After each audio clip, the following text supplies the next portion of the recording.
Entire life that there's something wrong with the world. You don't know what it is, but it's there. You can feel it. Get up on out the bed and start to move your balls. Wake up a word in Solomon Jones. Word. You better wake up now.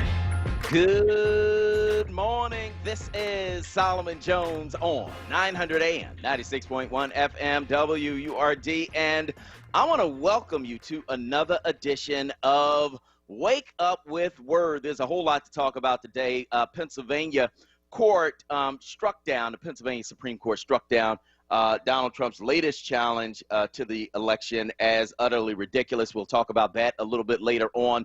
But in some good news, some positive news for our children, the University of Pennsylvania plans to donate $100 million over the next decade to rid Philadelphia's public schools of asbestos. And that's great. Kudos to them. Now, if somebody could only donate something to help us get rid of Donald Trump, actually, let me rephrase that. Somebody already did donate something to get rid of him. Trump donated his mouth. As I've been saying since before Election Day, Trump's claim that mail-in ballots were fraudulent made his own voters decide not to vote by mail, and that's part of the reason Trump lost so badly. But don't take my word for it. Listen to Georgia's Secretary of State, who also happens to be a Republican. Here's what he said. 24,000 people did not vote in the fall. Either they did not vote absentee because they were told by the president, don't vote absentee, it's not secure, but then they did not come out and vote in person. He would have won by 10,000 votes. He actually suppressed his own voting base. You know what? Sometimes you can lie so much that you lose track of what you're saying, who you're hurting, and what it all means in the end. That's what happened with Trump. He lied about mail-in voting, believing he could hurt Joe Biden, but as liars often do, Trump ended up hurting himself. We got a hot show for you today on Wake Up with Word. Temple professor Lynn Washington Jr. on the latest White House firing that sought to bury the truth. Dr. Dorothy Johnson's spite of mothers in charge on the fight against gun violence. Sharon Joy Schultz Campbell joins us to talk about her elderly brother, who, like hundreds of Pennsylvania prisoners, is currently incarcerated while battling COVID-19. Plus, your favorite cousin and mine, dear Melanie, has another hilarious answer to one of life's biggest questions. And as always, we've got you, our listeners, calling in at 215-634-8065. A toll-free 1-866-361-0900. You can hit us on Twitter and Instagram at onWURD, or you can hit me personally at Solomon Jones 1. But first, it's the big three, the news stories you need to know to kick off your day right here on Wake Up with Word. Story number one, President Donald Trump on Tuesday fired the director of the federal agency that vouched for the reliability of the 2020 election. Trump fired Christopher Krebs in a tweet, saying his recent statement defending the security of the election was highly inaccurate. The firing of Krebs, a Trump appointee and director of the Cybersecurity and Infrastructure Security Agency, comes as Trump is refusing to recognize the victory of Democratic President-elect Joe Biden and removing high-level officials seen as insufficiently loyal. He fired Defense Secretary Mark Esper on November 9th, part of a broader shakeup that put Trump loyalists in senior Pentagon positions. Krebs, a former Microsoft executive, ran the agency known as CISA from its creation in the wake of Russian interference with the 2016 election through the November election. He won bipartisan praise as CISA coordinated federal, state, and local efforts to defend electoral systems from foreign or domestic interference. You know, this reminds me of George Orwell's 1984. It's a book about a dystopian future where the government is just crazy and running people's lives in a way where they're watching everybody and they're determining what the truth is. Like, whatever lie we tell, that's the truth. In that book, there's a thing called the Ministry of Truth, and really it's the Ministry of Lies. They tell you whatever, and you better repeat it or else. And I think that's what Donald Trump is trying to create, this place where the truth is what I say it is, not what it actually is. See, the truth really is you lost by over 5 million votes. The truth really is you lost states you were supposed to win. The truth really is you were so incompetent, so dishonest, so messed up as president that you got kicked out after your first term. This dude tried to tell the truth, Kuwaisa, and it cost him his job. You know what? Sorry about that. But you know what, the other thing for me is that I give, you know, Krebs and other people like him their props because they have integrity, right? They're not going to sit here and let this man, you know, plow over the democracy, plow over, you know, our election styles and things like that. So I appreciate the fact that he didn't just, you know, lie down and take it and sit there and say like, oh, you know, Mr. President, you're absolutely correct, because he wasn't correct. And so I'm appreciative of people like Krebs and Krebs himself. The other thing too that I have a question. I'm trying to figure out if there is a running tab of all of the people who have either been let go, fired, or quit. I have never seen this much turnover anywhere, and it's crazy to me. And also, are you allowed to fire people like on social media? Like, are there like guidelines to this? Like, are you allowed to even do that? But Trump seems to do whatever he wants to, right? Yep. That's what's going on, and it's a mess. It is a mess, and of course, there is a running tab someplace. So let's have some fun. Let's look that up and go through some of those names of people who have been fired from this administration. It's dozens from the beginning of this administration, and it is absolutely crazy to watch. Which brings me to story number 2. Pennsylvania's top health official issued a broader mask mandate yesterday, a bid to force people to wear face coverings as coronavirus case numbers continue to soar. Imposing new rules to combat the surge without ordering shutdown-style restrictions, Health Secretary Rachel Levine ordered that people wear masks when with anyone outside their own households and directed that anyone entering from out of state must get tested for the coronavirus within 72 hours of arriving as of Friday. She also told colleges and universities to implement and enforce testing and quarantine procedures and urged the Commonwealth's hospitals to prepare now for the possibility of being strained or even overwhelmed as soon as December.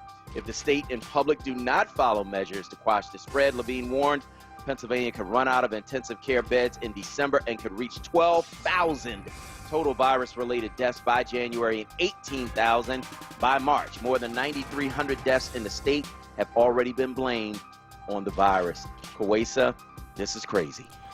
It is crazy, you know, but it's necessary. You know, we have to make sure that we are keeping each other safe and that we are doing the best that we can to really squash this virus. Like, family, y'all don't want this. You don't want the coronavirus. You don't. We've been through it, you know, so we understand that it's not pleasant. It's not something that you want to go through. I saw a post on Facebook, and it said, you know, a socially distanced Thanksgiving is better than an ICU Christmas, you know, and that's so true. That is so very true. Do what you need to do to protect yourself, protect your family, wash your hands. And you know what? You know, everybody loves Thanksgiving. We Black, we love food, right? But at the same time, I would rather have my life than, you know, be over here spreading viruses back and forth to the people I love. I know that's right. And that's why we're doing our Thanksgiving on Zoom. And don't think I forgot. I still need to know what you guys are going to be having for Thanksgiving, what is on your menu. So we're going to talk about that as well. But you're absolutely right, Kuwaisa. I remember, you know, when I was dealing with COVID, and I had mild symptoms, thank God.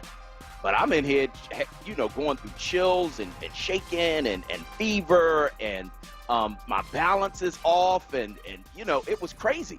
It was crazy. And so even with mild symptoms, man, you don't want to have COVID. This is not something to play with, and it is killing our people at disproportionate rates. You have to be careful and take care of yourself, which brings me to story number 3. My commentary for the day is all about Philadelphia, because guess what? Philadelphia, and specifically Black Philadelphia, delivered the presidency to Joe Biden, point blank, period. Because when Pennsylvania was hanging in the balance, Philadelphia delivered 604,000 votes to the Biden-Harris ticket and handed them the White House. That's 20,000 more Philadelphia votes than Hillary Clinton got in 2016. 20,000 more votes in the middle of a pandemic. That means Black folks risked our lives to come out and vote. And while Trump got a few more votes from those in white working class areas like South Philly and the Northeast, black folk won Joe Biden the presidency, a fact that is so crystal clear that when Biden declared victory, he spoke with special gratitude for the black community. The African American community stood up again for me, Biden said. You've always had my back, and I'll have yours. Now, don't get it twisted. We're going to hold you to that, Mr. President-elect. You got to have our back on education and economics. You got to have our back on criminal justice and racial equality. You got to have our back when 2022 comes around, and you need us to have your back in the midterm elections so we can vote in a Congress that'll work with you, not against you. But in the meantime, we got some real stuff we dealing with in these streets. Gun violence is still at record levels. COVID is still killing us more than others. Black unemployment is still twice that of our white counterparts. Poverty in Philly is still concentrated in black and brown communities. Cops are still shooting unarmed black people. So if you really want to have our back, help us find the way out of this mess. And while you're at it, keep telling the truth about black folks putting you in office. We can't let them change the narrative on that. See, I got to say that because here's the thing. You can play with numbers, right? You can play with numbers in such a way that you diminish the real truth that the numbers are telling. So I've been seeing some stories that are saying things like, oh, well, Joe Biden won by 4,000 votes less than Hillary Clinton won Philadelphia by in 2016. We're in a pandemic, right? And so the interesting thing is when you put it like that and say, oh, he didn't win by as big a margin, right? But then when you look at the numbers another way, you see that Joe Biden got 20,000 more votes out of Philadelphia than Hillary Clinton got in 2016. And he got 20,000 more votes out of Philadelphia than Hillary Clinton got in 2016 in the middle of a pandemic, when people had to vote by mail, when people had to go out on crutches and walkers and in wheelchairs and in Timbs and in whatever they had to do, they did it.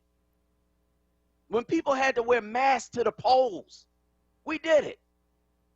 You know, so trying to, parse the numbers in such a way that you want to say that the victory isn't as large as it was, like the victory wasn't as big as it was, black folk didn't turn out, they didn't reach out to certain communities, like, nah, that's nonsense, because you had 604,000 votes for Joe Biden coming out of Philadelphia in 2020, 604,000. That's 20,000 more votes than Hillary Clinton got. That's A. B, when you talk about the margin not being as large, what you're really talking about is those same folks in South Philly that was standing at the Columbus statue with bats and golf clubs and guns. What you're really talking about is those same people in the Northeast that was banging with the Proud Boys. What you're talking about is 3 wards in Philadelphia that are largely white, largely working class, and they turned out for Trump because they felt like we ain't got to hide it no more. We racist, we know it, and we going to vote to show it, right? So that's what they did. And still, Joe Biden got 20,000 more votes out of Philadelphia than Hillary Clinton got in 2016, in the middle of a pandemic. Folks risked their lives to go out and vote for Joe Biden. And so don't tell me that the black vote, it was less enthusiastic. Oh, more black people voted for Donald Trump than they did before. Black folk delivered the presidency to Joe Biden. Bottom line, you cannot allow that narrative to be shifted. You cannot allow that narrative to be changed. You cannot allow that narrative to be besmirched. You can't allow that narrative to be downplayed. You can't allow that. Because if you allow that, then they say, well, black people don't deserve the spoils. No, to the victor goes the spoils. Just like I told y'all before this election took place, that Philadelphia and black Philadelphia specifically was going to be this key to the election. Well, that turned out to be true. And I'm telling y'all now, if you allow them to change the narrative, right, What will happen is they'll say the spoils should go to somebody else. The victory should go to somebody else. The rewards should go to somebody else. No, you cannot allow that narrative to be changed. 604,000 votes. That's 20,000 votes more than Hillary Clinton got in 2016. Bottom line.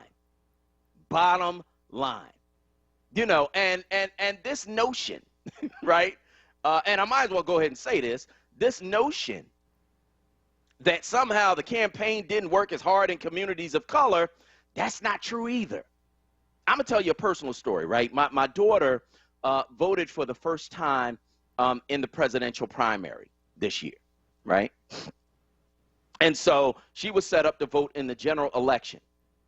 Between volunteers for the campaign and others, you had them come to my door, knocking on my door, at least 5 separate times. Is Eve Jones going to vote? Is Eve Jones going to vote? Did she already vote by mail? They sent so much literature here just for her as a new voter, right, that it was, at times, it was overwhelming. They called and texted my cell phone so many times that I was blocking numbers like, all right, man, I got it, man. I already didn't, you know what I mean? Like, please stop. You understand what I'm saying? So the notion that somehow they did not reach out to our community is a lie. It's a lie. Bottom line. You know, so I'm talking about my personal experience in what I saw in this election. It was the kind of outreach I've never seen before. I'm being totally honest. And you know, if it wasn't, I would tell you that too. It was the kind of effort I have never seen in my community. Now, I don't live in the Latino community, so I don't know by my own experience what happened there, but I will tell you this, that if the outreach was half as much as I saw in my own community, then they were well served. And people decide to vote however they decide to vote. But I do know this, that Joe Biden and Kamala Harris got 20,000 more votes in 2020 in the middle of a pandemic out of Philadelphia than Hillary Clinton got in 2016. I can tell you that because that's what the numbers say to me. Don't tell me, oh, he won by 4,000 votes less. What's 4,000 votes? They threw out 2,000 votes because the people didn't have their ID right when they sent in the mail-in ballots. 4,000 votes is nothing, right?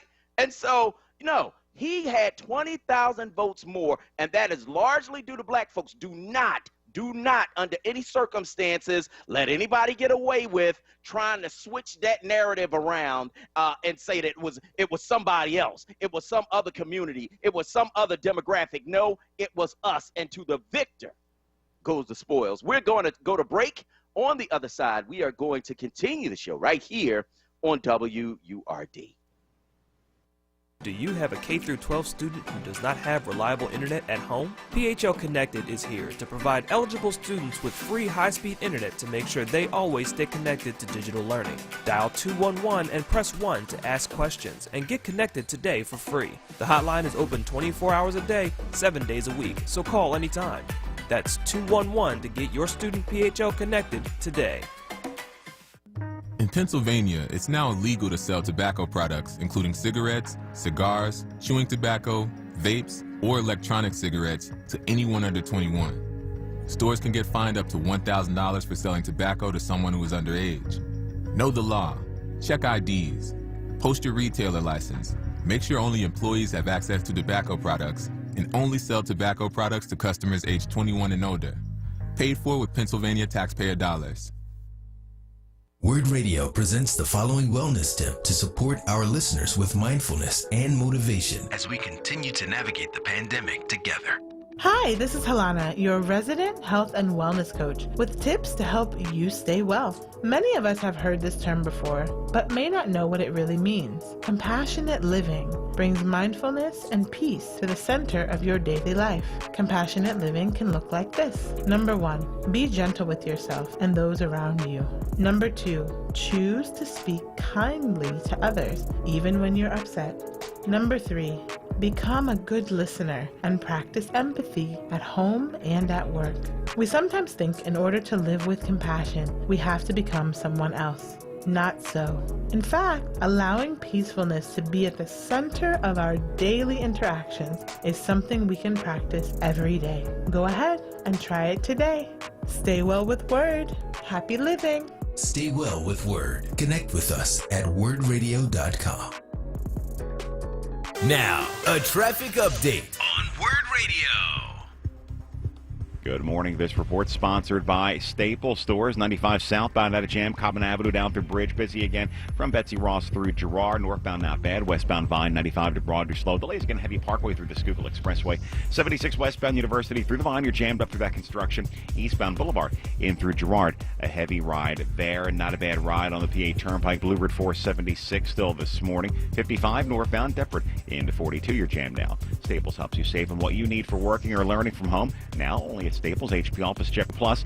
HP Plus saves you money with 6 months of free ink at no extra cost and saves you trouble with double warranty. See staples.com/HP Plus for details. Staples. For more traffic information, log on to sigalert.com. Jim Bachman with your Philadelphia area traffic. It's Wake Up with WURD, hosted by Solomon Jones. Good morning. Right now on WURD Radio. 96.1 FM. And 900 AM WURD.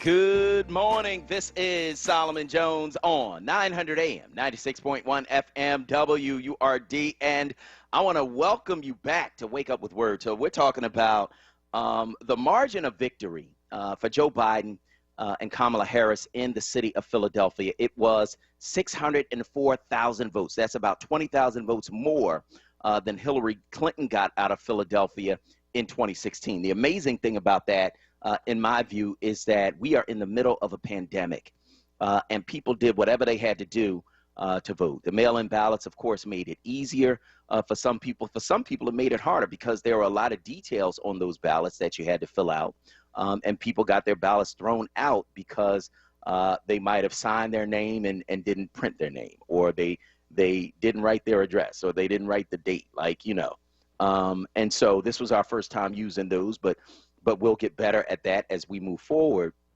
But don't let nobody try to steal that narrative and be like, oh, it wasn't black people, it really was suburban housewives. And meanwhile, 55% of white women voted for Trump. So don't allow that narrative to be shifted. So we want to talk about that. We also want to talk about, in light of the fact that we now have a new kind of semi-lockdown where stuff is closed, certain businesses not allowed to operate because of the danger to people catching COVID within those kinds of businesses.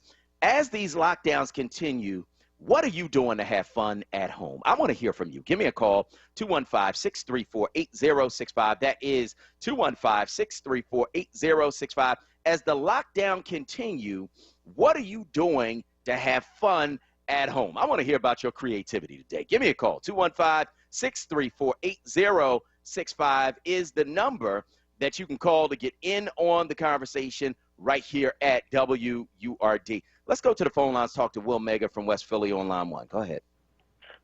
Solomon. Yes. I need you to add something to your narrative. Okay. Before South Carolina, Yeah. Joe ain't have nothing. That's right. That's right. It was black people who got him kick-started and black people who finished it in the end.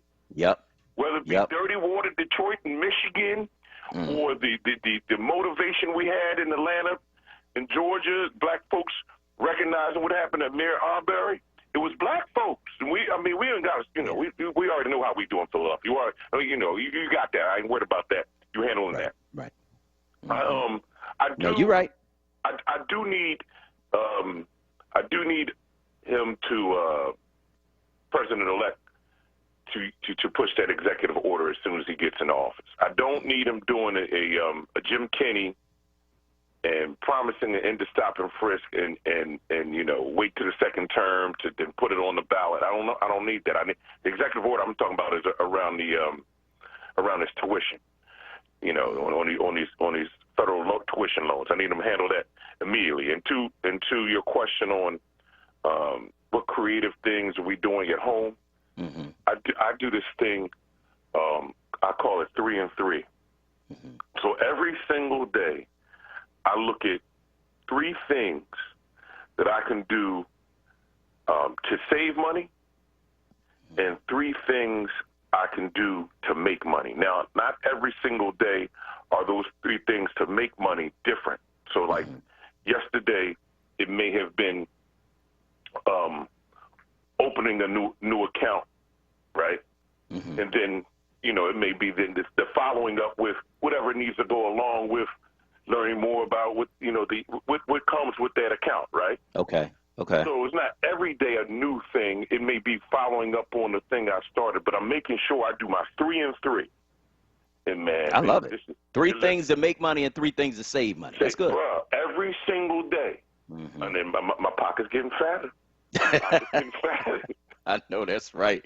All right, man, I want to thank you for your call this morning on WURD. Let's go to Jerry from West Philly on line 3. Go ahead, Jerry.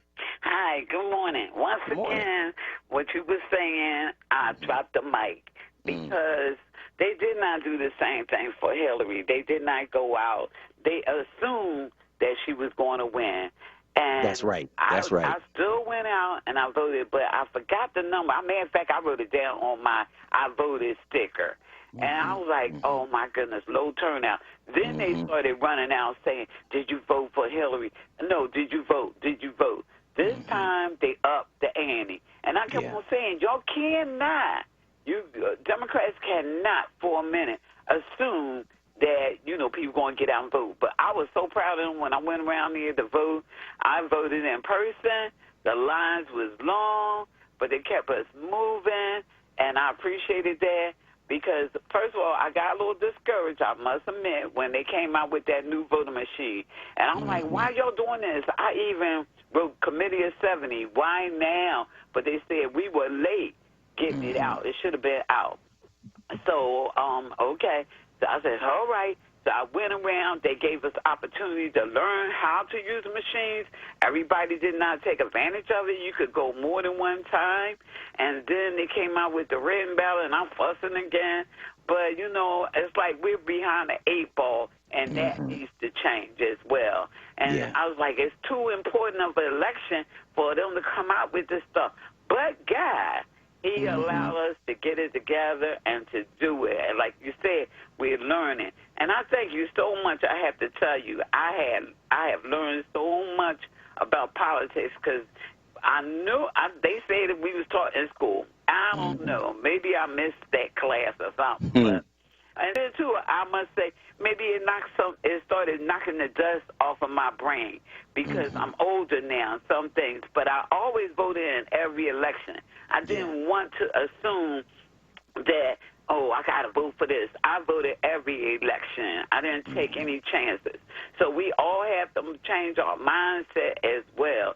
And I thank you so much for educating us about politics because we can't, once again, we cannot assume that everybody knows. That's right. So thank you. That's right. Thank you, Jerry. I appreciate your call this morning on WURD as always. So what are some of the fun things you are trying to do at home as the lockdowns continue, as we continue to avoid being in certain indoor environments and being around a whole lot of people? As these lockdowns continue, what are you doing to have fun at home? Now, last night, Kawesa, we had movie night at home. I told my family I'm going to take y'all to the movies. We haven't been to the movies since March. We've had some of our favorite movie theaters shut down. The Riverview is closed, right? And so we like to go to the movie tavern where they have the little dinner and whatnot. And my kids like to have the sliders and the nachos. And so I made some sliders for them. I made some nachos for them. and I made some popcorn, and we sat down and we watched Along Came a Spider. My son picked the movie out before he was born, but that's what he wanted to watch, and it was good. It's a good movie. And you know, I said I'm gonna take y'all to the movies, man. Like, we have to be, I think, creative in terms of the things that we are going to do to kind of get through this. And I know ain't nobody more creative, Kwesa, than black folk. That's very true. We listen. We will turn any bad situation into a great situation. Yep. We really will. That's just the type of people that we are. You know, we will laugh at stuff and sometimes it ain't even supposed to be funny. But you know, we gotta laugh to keep from crying. There's so much negativity that's going on, and I think that is how we have been able to survive and strive as long as we have been able to do it. And so, you know, that's a beautiful thing. I really, and that's a good movie too. I actually have that on DVD, like a whole set of a bunch of Morgan Freeman movies. I don't know, but it's definitely a good movie. So I'm glad that you all did that. Yeah, we did that. My son had to make sure it was a black lead character in it. Like, all right, hold up. All right, Morgan Freeman, let's watch that. so that was good. We enjoyed it, and we're gonna be doing that more. I want to know what you guys are doing though. What are you doing to have fun at home? What are you doing to make the best of a bad situation? What are you doing at home to kind of get through this? Let's talk to Riley from Philly on line 1. Go ahead, Riley. Hi. What Hi. I do at home, I play with my dog. Okay. I try to be careful outside, to play outside and get fresh air and stuff. That's good. I paint a lot, so I painted pumpkins for my cousins and stuff, and I Sounds painted like them fun. and stuff. Yeah. So that's a few things that I did. Oh, okay, Riley. Well, thank you so much. Now, you going to school today, right? You're going to be online at school? Yeah. Okay. All right. Well, thank you so much, guys. I'm going to tell my kids to do some of that stuff, too. So I appreciate it, Riley. Thank you so much for listening, okay? Thank you. Bye. All right. All right. Take care. So 215-634-8065. That is 215-634-8065. Kwesa, that's why I can't let people just come on here and say anything, man. There's all kind of people listening. You know what I'm saying? That's true. Kids and everything else. You should hear well, you can't see my face, but I'm just grinning from ear to ear. Oh my gosh, what a sweet little girl. I love that. That was great. Love it. Love it. Love it. Love it. And those are good suggestions. Make sure you get out, get some fresh air. You don't have to be around people to get some fresh air. You know what I mean? Make sure even if you're grown, whether you're a child or you're an adult or whatever, don't get so locked down that you never open the door, you never leave out the house. At some point, you gotta go outside, go play outside, like Riley. So we want to hear from you. Give us a call, 215-634-8065. That is 215-634-8065. As the lockdowns continue, what are you doing to have fun at home? I want to hear from you. 215-634-8065. That is 215-634-8065. Kwesa, what are you doing? Not much. Not as much as I should. I do enjoy movies, though. So, typically what I will do is, I'll just go to Redbox, grab a couple of DVDs, because I love movies. I love movies. It's the one thing, that I really, really miss. Restaurants are cool, but I am a big, big movie buff, and so I get really excited when movies come out on DVD or when they come out in the movie theater, and I can just go and but we can't do that now. And so for me, I think it is movies. I actually, over the weekend, don't laugh at me, but over the weekend, I had rented Bill and Ted. The new Bill and Ted movie. Now, this is Bill and Ted's Excellent Adventure? Well, they have a new one. It's called Save the Music or something like that. And it's corny. It was everything that I expected it to be, but it made me smile because it reminded me of just growing up and watching, Keanu Reeves and I loved it. So even though it was really corny, it made me super happy. And I also watched Antebellum and watched that. I'll keep my comments about that to myself, but I still really... You know what? My wife and my son watched that. They didn't really enjoy it. Yeah. I didn't either. I feel that Janelle Monáe worked with what she had, but I don't think that it was the best movie, and that's unfortunate. But I feel like everybody should support her because I think she's a great actress, actually, but it wasn't my favorite. unfortunately. But Bill and Ted was pretty good. But I expected it to be corny. Like, I knew it wasn't going to be good. I knew that, but I loved it. You didn't expect Antebellum to be corny. I didn't. I thought it was going to be a little bit more of like maybe kind of like a Get Out type of situation, and it just it wasn't that. So I was a little disappointed, like a smidge, but not really necessarily in her performance. Just the storyline wasn't the best. That's all. Yeah. So I want to hear from you. Give us a call, 215-634-8065. That is 215-634-8065. That is the number you can call to get in on the conversation right here at WURD. Now, Kawais, if I could figure out how to do bowling at home, we'd be doing all right, but I can't. Do you guys have Wii? We had Wii. I don't know what happened to our Wii. You could bowl that way. That's the only thing I could think of. You're right. Now we got PS4s in here, but we need.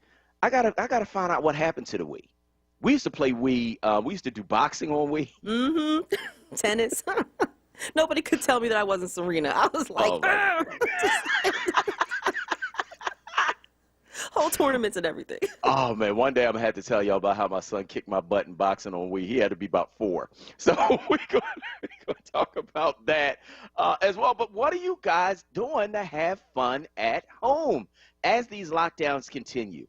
What are you doing to have fun at home? So we're going to talk about it on the other side of this break. Also, 604,000 votes out of Philadelphia. Philadelphia, take a bow. I'm getting thank you notes from all over the country. People like, thank you, Philadelphia, for getting Trump out. And so we want to hear from you about that as well. Give us a call, 215-634-8065. And we got the running tally of how many people have been fired or resigned out of the Trump administration is way more than you think. Maybe we should have people try to guess that number, Koi. So what do you think? I don't even know what Good luck. I know, right? We're going to go to break. On the other side, we're going to continue the show right here on WURD. COVID-19 impacted a lot of things this year, including regular vaccination appointments. Vaccines help protect you and everyone around you, especially during flu season. Schedule an appointment with your healthcare provider today to make sure you and your children are vaccinated. Vaccines keep us safe, and they work. Skip the flu this year. Get your vaccination today. Let's stay protected together. For more information, visit health.pa.gov. Paid for with Pennsylvania taxpayer dollars.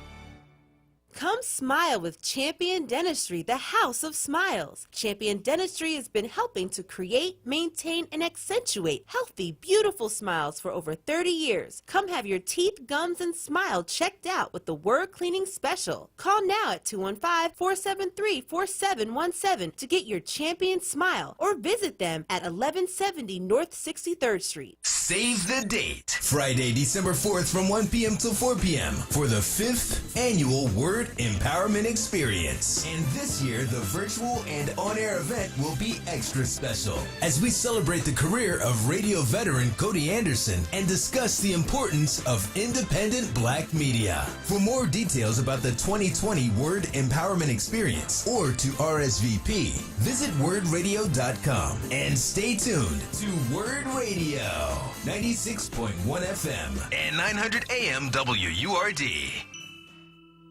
This is not a fad for us. We will not resume our regular programming when things die down. We're not black to help our bottom line or because it's politically correct. We're not joining a fight. This has been our fight, our message, our people. Black lives have always mattered here. We are undeniably, indefatigably, unapologetically, permanently Black Talk Media. WURD.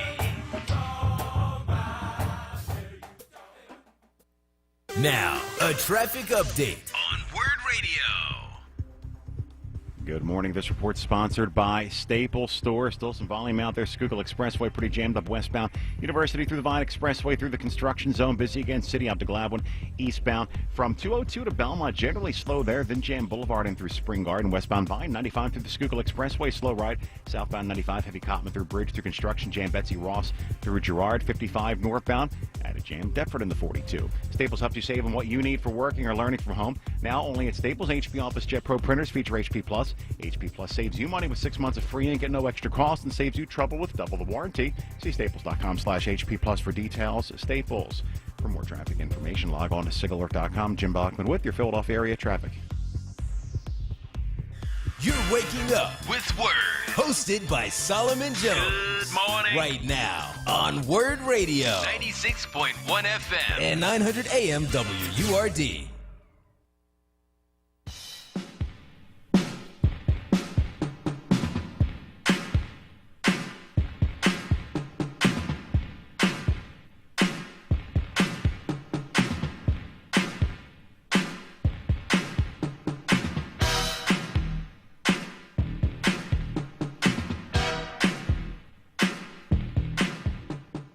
Good morning. This is Solomon Jones on 900 AM, 96.1 FM, WURD, and I want to welcome you back to Wake Up with WURD. So we're talking about a number of things. The lockdowns continue in Philadelphia and beyond, and so I want to know what you guys are doing to have fun at home in these lockdowns. I want to know what you're doing. Give us a call, 215-634-8065. That is 215-634-8065.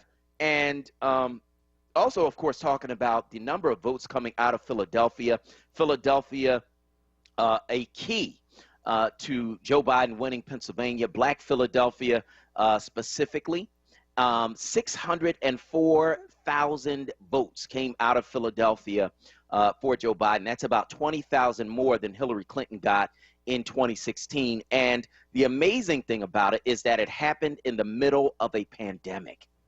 It's amazing to me that our folks, and I saw, lined up for weeks at those satellite locations where they could turn in their mail-in ballots, lined up for hours on election day to make sure that we got our votes in. Don't let anybody try to change that narrative. Don't let anybody try to tell you, oh, it wasn't really y'all, it was somebody else. Oh, he didn't win by as big a margin as Hillary Clinton did in 2016. That's playing games with numbers. You understand what I'm saying? Especially when he got 20,000 more votes in 2020 than Hillary Clinton got in 2016 coming out of Philadelphia. Philadelphia, and specifically Black Philadelphia, played a major role in Joe Biden winning this election. Do not let anybody change that narrative, because if you allow that, then that means that somebody else is identified as the victor. And if you know, like I know, to the victor goes the spoils. I want to hear from you about that as well. But also I want to discuss this death of truth, because that's what it feels like under this administration. It feels like truth is dead or taking a nap or whatever. Now, we all know that a lie can get up and run around the world 3 times before the truth can even get his pants on, right? But the thing is this: it's like the tortoise and the hare, right? A lie might move faster, but you know what? The truth is slow and steady, and it always wins in the end. So I want to hear from you. Give me a call, 215-634-8065. That is 215-634-8065. The truth is on the ropes under Donald Trump, and the assault on the truth gets more acute as he gets closer to the end of his administration. He's trying to tell us black is white and white is black and up is down and down is up. And I really won the election, even though I lost by like over 5 million votes. Like, there's a whole lot that is going on in this assault on the truth. So I want to hear from you about that as well. Give us a call. 215-634-8065 is the number that you can call to get in on the conversation right here at WURD. Jacob from Olney is on line 1. Go ahead, Jacob. Hey, good morning, Brother Solomon. Good morning. You know, Solomon, look, we learned these things when we was in Bible study. The devil is a liar. Yep. Okay? And we see lies just, I don't know, they're proud of lying. They're proud. These are the same people, this type of white man that kept us in bondage for all these years, right? And it's now coming out. At least we know a count now. We got a count. We see what we're working with, right? One thing you was talking about Philadelphia and blacks voting. So President 45 got to eat crow this time because remember he came out the day after winning in 16 and thanked black people for not voting. Sure did. I want to thank black people for not voting, right? Sure did. Well, you helped wake us up. Thank you very much for that. And I mean, I can't understand it. Well, I can understand. These are just people who they drank the Kool-Aid. Because how can you support a man who thousands of lives that's recorded, broke up machines costing millions of dollars to try to interrupt the mail-in system, all of these evil, wicked things, locked up babies. How can you still support this man and claim that you are even human? People got to look in the mirror, get that Michael Jackson thing, and start with that person in the mirror. Because if you support this man, believe me, there's some kind of sickness and illness in you that you need to work with, and you can be helped because ignorance with education can be helped, right, Solomon? That's right. That's Thank right. you, brother. All right, Brother Jacob, I appreciate your call, as always, on WURD. Let's talk to Summer from Center City on line 2. Go ahead, Summer. Hi, good morning. So, Morning. I agree with everything that you said, and, I feel that we definitely turned out for election night. I was tuned in to CNN. Well, I watch it every day, but particularly in that day, it was just such a warm feeling just to see my city turn out the way that we did. And in my personal opinion, I just feel that Donald Trump doesn't care about the country itself. I just feel that he was obsessed with just power, just having that power. And it's just something that he just doesn't want to let go of. And that's why he's just trying to take us down with him, because he's mad and he feels like he lost. He has nothing else to lose. And it's just a really scary thing. I think I'm more scared than I was, 4 years ago, because right now, and it's just like I'm on the edge of my seat wondering what's next, what's going to happen next. Because he's not trusted. He never was trusted. And as far as in my household, my son and I have, 2 boys, but my oldest is 23 and my youngest is 9. Okay. And my 9-year-old, what we do is, we've been decorating our home since the end of October. We started early, and every day we just did something. Now, as of yesterday, our whole house is done and decorated for the holidays.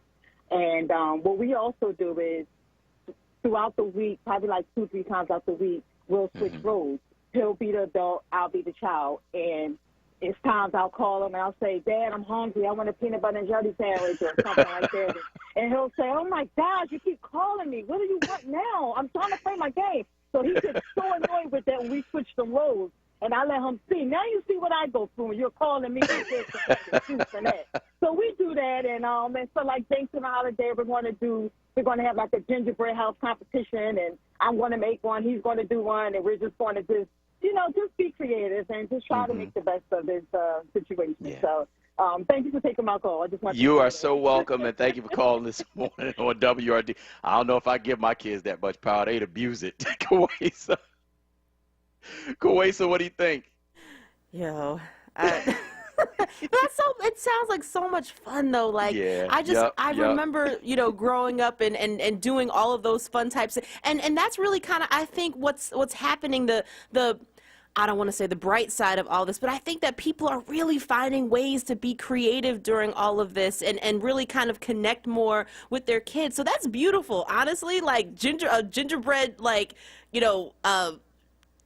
a gingerbread competition, that's really cool. That's awesome. And it's fun. Have you ever made a gingerbread? It's so much fun to make one. Mine always fall and break apart, but it's fun, and it's the kind of thing that allows for you to bond with your family. So definitely a beautiful thing, really. Yeah, I think so too. What are you guys doing to have fun, to get through this thing? And I want to address the other thing that Summer said, which is that it's stressful. Knowing that you have somebody in office who really has shown that he doesn't care about the country, and he's in a position where he really has nothing to lose. I think that she's right. That is stressful, and that's why we have to make sure that we engage in some self-care, right? That we do some things that are fun, that we turn it off sometimes, that we talk about other stuff, that we have some laughter, that we engage in our spirituality, right? That we do things to give us comfort, even in a time when you see someone who is in a position to do harm. You have to make sure that you're taking care of yourself. So that's why I want to talk about it. What kind of stuff are y'all doing? Because I might have to copy some of y'all stuff. I know what I did. You know what I mean? We've done some family stuff. We enjoy doing stuff as a family, and so we did family movie night. Last night we went to the movies for the first time since March, even though we didn't go to the movie theater. We went to the movies right here. I want to hear from you. Give us a call. 215-634-8065 is the number. Sister Murray from University City is on line 1. Go ahead, Sister Murray. Good morning, Solomon. How are you? Good, and you? I'm doing great. Thanks for asking. Solomon, listen, I got to tell you this. Now, as soon as I heard that Biden had won, me and my granddaughter ran outside and just started putting up Christmas decorations all over the place. Because I was like, I need some cheer around here. And so we decorated the poles, we decorated everything we could find. But, you know, I have a 5-year-old granddaughter, so you know she keeps me quite busy. Because if you don't have a plan for them, they got one for you, and it could be very painful. Listen, so you are so right. We go outside, we throw some leaves around, and I break it up for her. So we do some cooking lessons, and then I have her take her canvas outside to paint, and she goes out there and she expresses herself through paint, and then we come back in the house, and then we just do karaoke. We just act really silly because she's so much fun, and every time I look into her beautiful brown eyes, all I can just think about is just to keep her mind off of having her little meltdowns because she can't be with her friends. And so she really keeps me busy, and she keeps my joy, and she keeps me up. And even through the pandemic, Solomon, because of my granddaughter and watching her meltdowns, I was able to write 2 books. And one is a children's career book that's in Amazon called Picture Yourself, Children's Career Book by Terry Murray. And then the other one is Where Are All My Friends 2020, which that one should be out in December. But because of her, and you have to keep positive in your mind, and your kids are looking up to you for safety, so you got to do things that you can't let them see you stressing out. So you got to do stuff that's going to keep them, they feel safe. Everything is normal, except I miss my friends. I can't, do a lot of things, but it's okay because it's so much fun right here with Grammy. So, I hear you, and I want to thank you for your call this morning on WURD Radio. We certainly appreciate it. I know folks are also weighing in on Facebook at 4WURD. That's FORWURD, FORWURD. Kawesa, what are they saying this morning on Facebook? Quite a few folks weighing in here. We have Billy Miller. My phone is like freezing. Billy Miller keeps shouting out, Philly, Solomon, we have to celebrate black folks. Black people did it. We need Biden's agenda and cabinet to reflect our support also. So that's one comment that we have here. Gene Matthews says, with Trump and his supporters, it started with gaslighting and whataboutism. 4 years later now, they just straight up lie. So that's another comment. Sandra Fields says, I prayed for a huge turnout almost every day and night. Kelly Sparrow Micken says, my husband and I were disappointed with Antebellum also. It was the writing. Performances were solid. I'll give her the performances were definitely solid. Yonda Washington says Nintendo Switch bowling. So I don't know if you have a Nintendo Switch, Solomon, but there's bowling on that too, apparently. Okay. And then Tia Hicks says, watching lots of Netflix, Hulu, Pluto TV, and Fios TV, playing card games. My son plays plays his first love, which is a guitar, and then second love, video games, and then some store and bank runs, and that's basically what she's been doing. I think she also said that she's been baking a little bit more. Geraldine Mayfield says, I started baking again. And then we also have here, I'm trying to pull it up. Tia Hicks also is saying that I'm losing it. Civics and political science courses are needed in school, starting with elementary straight through high school. It should be mandatory. So those are just a couple of comments as well. And Yonda Washington also says, so cool, movie night. So those are just a few comments that we have. All right. Well, I want to thank everybody for your comments. We are, of course, going to go to break. And on the other side of this break, we are going to talk with our first guest, Temple Professor Lynn Washington Jr. I'm Solomon Jones. We'll be right back.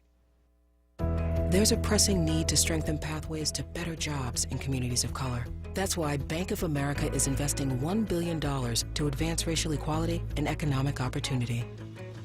I'm Jim Dever, Greater Philadelphia Market President for Bank of America. We've partnered with Coded by Kids to connect people to new skills and employment opportunities. It's just one way we're taking action in Greater Philadelphia right now. Bank of America N.A., member FDIC, equal credit opportunity lender. Dietz & Watson has been making premium meats and artisan cheeses for over 80 years. And when it comes to stacking sandwiches and party platters, they've got something for everyone in the family, like maple honey turkey breast, American cheese, buffalo chicken, and more. So get to your local deli and taste 4 generations of family recipes. With Dietz & Watson on the table, you'll have everyone coming back for seconds and thirds. Dietz & Watson, it's a family thing since 1939. Save the date. Friday, December 4th from 1 p.m. till 4 p.m. for the 5th annual WURD Empowerment Experience. And this year, the virtual and on-air event will be extra special as we celebrate the career of radio veteran Cody Anderson and discuss the importance of independent black media. For more details about the 2020 WURD Empowerment Experience or to RSVP, visit wordradio.com and stay tuned to WURD Radio. 96.1 FM and 900 AM WURD. Now, a traffic update on WURD Radio. Good morning. This report sponsored by Staples Store. Still some volume out there. Schuylkill Expressway pretty jammed up westbound. University through the Vine Expressway through the construction zone. Busy again. City up to Gladwin eastbound. From 202 to Belmont, generally slow there. Then Jam Boulevard in through Spring Garden. Westbound Vine 95 through the Schuylkill Expressway. Slow ride. Southbound 95 heavy Cotman through Bridge through construction. Jam Betsy Ross through Girard. 55 northbound. At a jam Deptford in the 42. Staples helps you save on what you need for working or learning from home. Now only at Staples. HP Office Jet Pro printers feature HP Plus. HP Plus saves you money with 6 months of free ink at no extra cost and saves you trouble with double the warranty. See staples.com/HP Plus for details. Staples. For more traffic information, log on to sigalert.com. Jim Bachman with your Philadelphia area traffic. lifting every voice Till earth and heaven ring. This is WURD Radio. 96.1 FM and 900 AM WURD Philadelphia. Black Talk Media. Back by popular demand. It's Wake Up with WURD, hosted by Solomon Jones. Right now on WURD Radio. 96.1 FM and 900 AM WURD.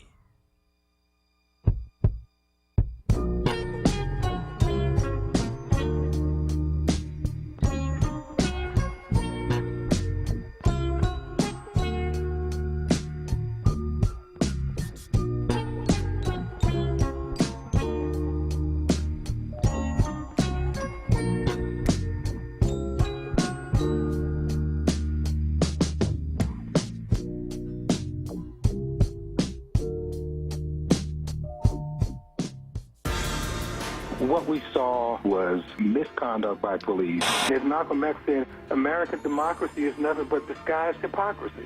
If you did see the video and you did nothing, you need to go. And now, Lynn Washington, only on Wake Up with WURD. Good morning. This is Solomon Jones on 900 AM, 96.1 FM, WURD, and we are back with Lynn Washington Jr. He's a professor of journalism at Temple University, where he's a co-founder of the award-winning Multimedia Urban Reporting Lab. In addition to his Temple degrees, Washington holds a law degree from Yale University. Lynn, good morning. Good morning, Solomon. How you doing, man? Oh, hey, I'm fine, man.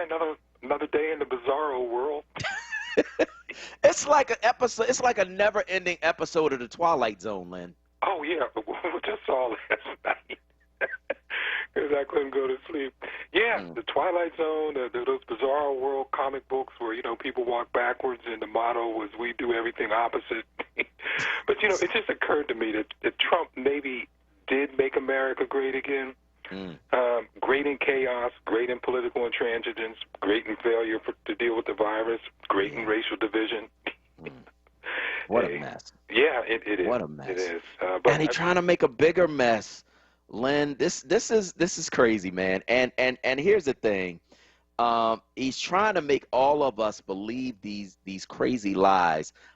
Because after repeatedly confirming that the 2020 presidential election was one of the most secure in our nation's history and refusing to repeat Trump's lie that the election was stolen from him, Christopher Krebs, director of the Cybersecurity and Infrastructure Security Agency, was fired for telling the truth. What does this say about the state of the White House and our country, Len? Well, it says very clearly that truth is now a victim. And let's be clear, a president who has lied over 25,000 times since he came into office, there's clearly no truth going on. The real problem is those around him, not just his staff, but also the Republican Party and a sizable portion of the 70-plus million people that voted for him. They just don't care about the truth anymore, and that is as dangerous as anything this guy could do, from bombing Iran to bombing out on fighting this virus. Yeah. Over 250,000 people are dead. 1,000 or more, or what is it, 150,000 new cases per day over the last couple of days. It's really, really bad. But this revenge firing, which is what happened to this cybersecurity guy, because he said the truth. No evidence of problems with the voting. So Mr. Trump, who voted by mail, No, I know. Man. Voting by mail is bad. The only election that was fraudulent was my election, but all the other Republicans that won through mail-in ballots and other using the same machines that were false against me, that's okay. This is just craziness, man. But, we're living through it. And then, of course, people who need relief, they don't have jobs, they're getting ready to lose their homes and all that. That's not even being dealt with. Right. Yeah, not even being dealt with. And with this virus and the vaccine, it's come out silently that they don't even have enough. They might not have enough money to distribute the virus. They're saying that the money that was allocated was to develop the virus. Now that we have it, You mean the vaccine? I'm sorry, the vaccine. Sorry. Don't say that. They're going to be like, see? The virus may have been manufactured, and it's certainly been distributed at these Trump rallies. However, yes, I misspoke. They don't have the money right now to effectively distribute the vaccine. This political intransigence, man, it's just, it has paralyzed the country. And the people who claim that they love America and they're patriots, they need to be saying something. But they're not. They're silent. They're aiding and abetting this madman in office. Yeah.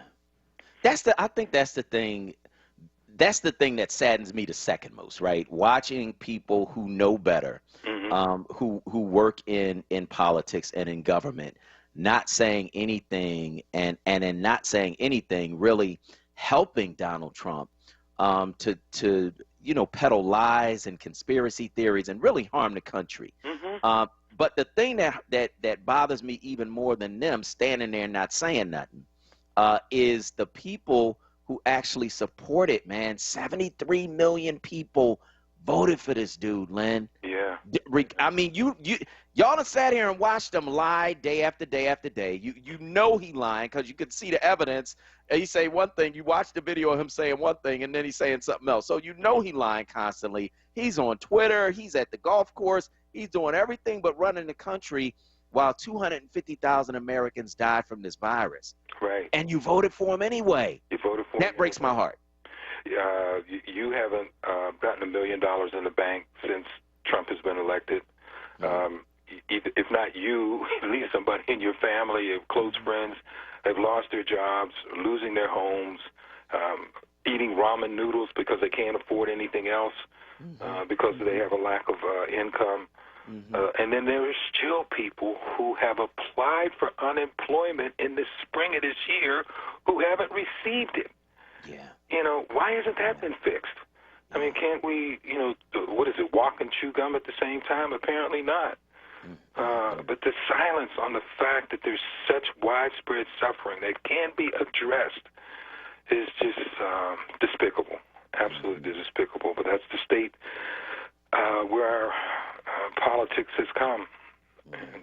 And of course, with all these allegations about election fraud, they haven't produced one credible piece of evidence. Judges are sitting there scratching their heads saying, wait a minute, you're in here making a case, show me the evidence. Giuliani, seems like Giuliani got his head smacked around by a federal judge, what is up in Williamsport, when he comes in with all of these unsubstantiated allegations. Yeah. Well, just wait a minute, Judge. We'll get some proof. Let me run out and pay somebody to come in here and testify. We can't even find anybody that we could pay off to testify. Yeah, it's bizarre, man. And, of course, the Pennsylvania Supreme Court ruled that the Trump campaign observers had no right to stand within a specific distance in Philadelphia during the ballot process. And he like, look, you can see the ballots being processed. You don't see the people cheating on the ballots. Like, stop this nonsense about, you know, y'all needed to be closer. Closer for what? So you can spread the virus? Y'all don't wear masks anyway. Like, what? Come on, man.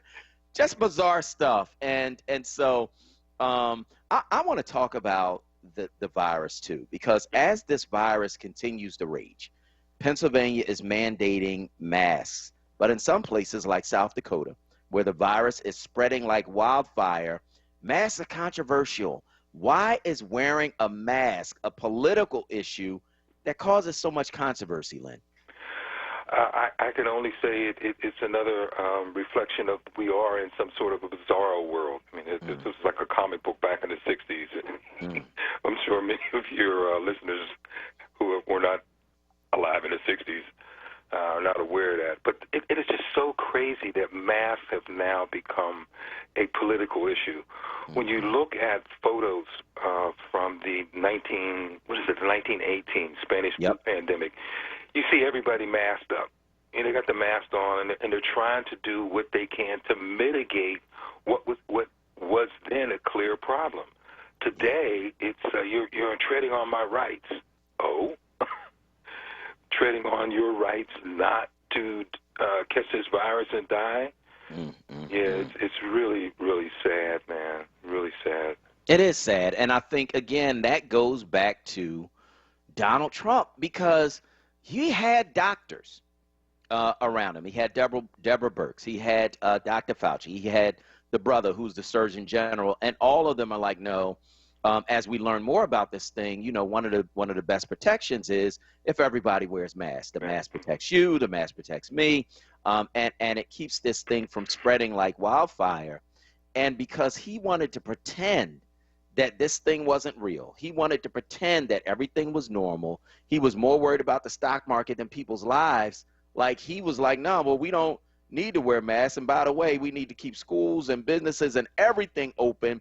Don't try to do anything. Act like it's normal, and it's just going to go away like a miracle. It goes back to him. Yeah, it's been going away like a miracle since, April? And it hasn't gone away. Masks are a cheap and effective way to help mitigate or at least keep the spread from, just going wildfire like it is now. And at a certain level, ignorance is inexcusable. And to say that masks are not what we should be doing right now is just pure ignorance. And, it's not a matter of where you have a college degree. Well, we don't have a college degree. No, this is like the proverbial self-evident truth that they talk about in, what was it, the Declaration of Independence. We hold these truths self-evident. Put on a mask, help with mitigate this virus. Right. You don't wear a mask, it's going to create problems. Look at where these spreadery events are. Are people clustered together not wearing masks? And all you need is just one there who has the virus, and next everybody else has it. Yeah. Oh, we're going to go to a wedding in the middle of Maine. Super spreader event. Yeah. Yeah. Trump's the election was stolen from me and me only events. Super spreader events. Yeah. Yeah. Yeah. We as a country need to do much better with accepting or just recognizing and then accepting the realities around us. This virus is real. Yeah. And it hasn't miraculously gone away. So what do we do to protect ourselves? One of which is wear masks, and one of which is to recognize that the virus is real. It's just not it's not fake news. That's right. But people have succumbed to, well, we have fake news over here, and like you said, the stock market is doing good, so I'm doing better. I think the figure is that there's less than 5% of Americans actually own stock. So how does the stock market doing well mean something with people on Main Street? Yeah. It doesn't. But they bought into it.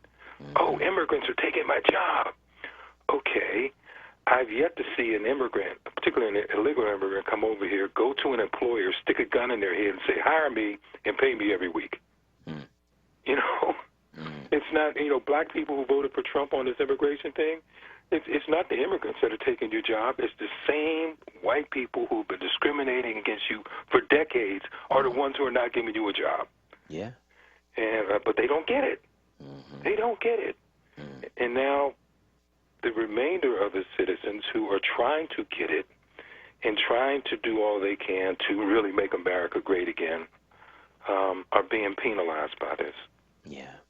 Yeah, it's sad, and we'll see what happens. But we got these vaccines. So one from Pfizer, one from Moderna. Moderna came out, I think, a couple days ago and said that theirs was 94.5% effective. Before that, Pfizer had said theirs was 90% effective. Now I see a story today that Pfizer is saying, well, ours is 95% effective too. So it's all right. Well, which one is it? Now I don't trust none of y'all. Yeah. It's, with the way the vaccines have been developed, there's a lot of concern when you hear surveys from people in the medical profession.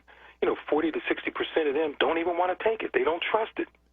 Now, people who are on the front lines in medicine don't want to take it. How do you think the receptivity is going to be in the general population? I'm highly skeptical of it. I want to see that that people take it and they do get better. Their arms don't fall off and their eyes don't pop out. Once that's been proven conclusively, I'll consider it.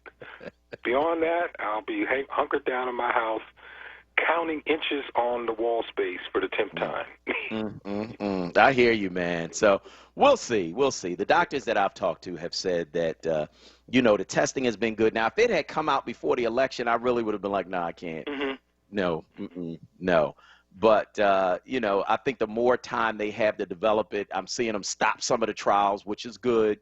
That means that they actually trying to play this thing honest, But, yeah, I think I'll probably wait to see if a couple other people take it and they head don't, they don't grow two heads. Then I'll be like, all right, well, I'll go ahead. Yeah. Let's try it, Yeah, absolutely. So we'll see, man. Len Washington, as always, we appreciate you. He is, of course, a professor of journalism at Temple University, where he's a co-founder of the award-winning multimedia urban reporting lab. In addition to his Temple degrees, Washington holds a law degree from Yale University. Len, thanks so much. Thanks, Solomon. Have a good day. All right, you too. So we want to take your calls, 215-634-8065. That is 215-634-8065. Also, you can hit us on Facebook at 4WURD. That's FORWURD, FORWURD, and let us know where you are in these various things we are talking about on this morning's show. Kawesa, what are they saying this morning on Facebook? So a couple comments here. Oops, it's jumping on me too. Zen Motley says, Trump is pushing truth and kicking truth, but like all good things, it will rise again. Truth is the only lasting joy. Amen. Good morning, Word family. So that's one comment that we have here. Latia Hicks, people should wear masks and gloves, especially when they go outside the home. Protect yourself and your family and loved ones. Take vitamins and treat yourself. Correct. Helps to not treat yourself correctly and helps to not spread COVID. So that's another comment. Walter Davis, we are truly in perilous times, family, but we have to keep the faith. And as a great Congressman John Lewis reminded us to fight the good fight.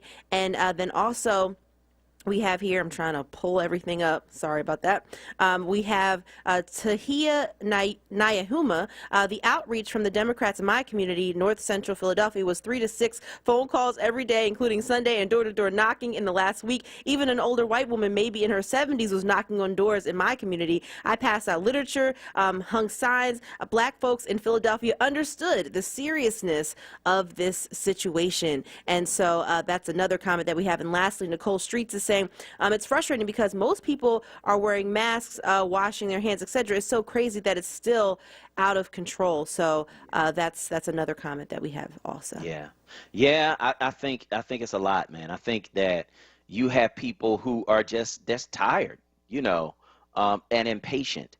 I think one of the drawbacks of having a society where things can happen so quickly, where you can instantly communicate with somebody across the country, where you can put your food into a microwave and have it done in seconds, where you have 500 channels at your fingertips at any time, where most of the things you want you can get fairly quickly.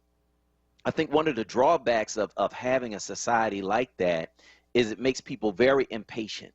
You want everything to be instant. You expect everything to happen in seconds. You expect that this virus is just going to go away like a miracle. Like in the back of your mind, you're like believing that nonsense. And it's like, no, some things you really have to do step by step. Some things you really have to be patient about. Some things you really are going to have to wait for. Some things, there are going to have to be some steps that are taken in order for those things to happen. And when that kind of stuff comes along, I just think we're not as patient as we need to be with some things because, Kawesa, we're used to getting so many things instantly. Yeah, I think that you're absolutely correct. It's really, to me, a level of privilege, right? Like, I mean, we live in this, first world country, and we are able to just have everything so readily at our fingertips. I mean, we walk around with mini computers, as our phones every single day. And so I think that we are just in this society where there's so much instant gratification that I think that a lot of people really just thought like, oh, we just, wear a mask for a day, we're fine. Like everybody's cured. We don't have COVID. We don't have to worry about it. But I think the other issue is that when you have someone who is in leadership who is really just making it seem like this virus is not that big of a deal, then that also impacts the community and society as a whole, because they're looking to him as someone who is the authority figure, and the authority figure is dead wrong. So, it's just a combination of a whole lot. Yeah, it is. It absolutely is. And we're going to talk about that, but we also got to talk about some local issues, including gun violence and what's going on with that in our community. A number of organizations working on that, including Mothers in Charge. And we're going to talk with the founder of Mothers in Charge, Dr. Dorothy Johnson Spite, on the other side of this break. I'm Solomon Jones. We'll be right back. What's up, everyone? I know you know the word, no, not the station, but this word, J-O-B, that is, and our friends at Amoroso's Baking Company are hiring right now. Amoroso's has been baking the delicious bread in our community for over 100 years, and they want you to join their team today. The old and the young love Amoroso's, and they are hiring right now. Check it out. They offer fair pay and provide health, dental, and prescription plans after 90 days employment. Call 856-754-0355 or visit amorososbaking.com for details. Hi, this is Jeff Brown from Brown's Family ShopRites and Fresh Grocers. Are you thinking about a part-time job to help out with the cost of the holidays? We have plenty of openings. You can apply online at shoprite.com/careers or freshgrocer.com/careers. Come join the Brown family today and help us serve the people of Philadelphia. Have a great holiday. In Pennsylvania, it's now illegal to sell tobacco products, including cigarettes, cigars, chewing tobacco, vapes, or electronic cigarettes to anyone under 21. Stores can get fined up to $1,000 for selling tobacco to someone who is underage. Know the law. Check IDs. Post your retailer license. Make sure only employees have access to tobacco products, and only sell tobacco products to customers aged 21 and older. Paid for with Pennsylvania taxpayer dollars. The WURD Radio Newsletter, keeping you informed, engaged, and connected. Sign up by visiting WURDradio.com. Scroll to the bottom of the page and type your email address under Connect with Us. You'll receive the latest information on WURD Radio, messages from our president and CEO, Sarah Lomax-Reese, exclusive articles and multimedia content, and resources. Stay informed with the WURD Radio Newsletter. Now, a traffic update on WURD Radio. Good morning. This report sponsored by Staples Store, southbound 95. You're jammed up through construction, Cottman to Bridge. Again, Betsy Ross through Girard, northbound, still a pretty good ride. Westbound Vine Expressway, generally heavy 8th Street out through the Schuylkill Expressway. Schuylkill westbound University through the Vine. You're jammed up there through work. Again, heavy the Boulevard to Gladwin. Eastbound 202 to Blue Route. You're busy, heavy Gladwin to Belmont. Again, the Boulevard through Spring Garden. 55 north, still jammed. Deptford in the 42. Staples helps you save on what you need for working or learning from home. Now only at Staples. HP Office Jet Pro printers feature HP Plus. HP Plus saves you money with 6 months of free ink at no extra cost and saves you trouble with double the warranty. See staples.com/HP Plus for details. Staples. For more traffic information, log on to sigalert.com. Jim Bachman with your Philadelphia area traffic. It's Wake Up with WURD, hosted by Solomon Jones. Right now on WURD Radio, 96.1 FM and 900 AM WURD.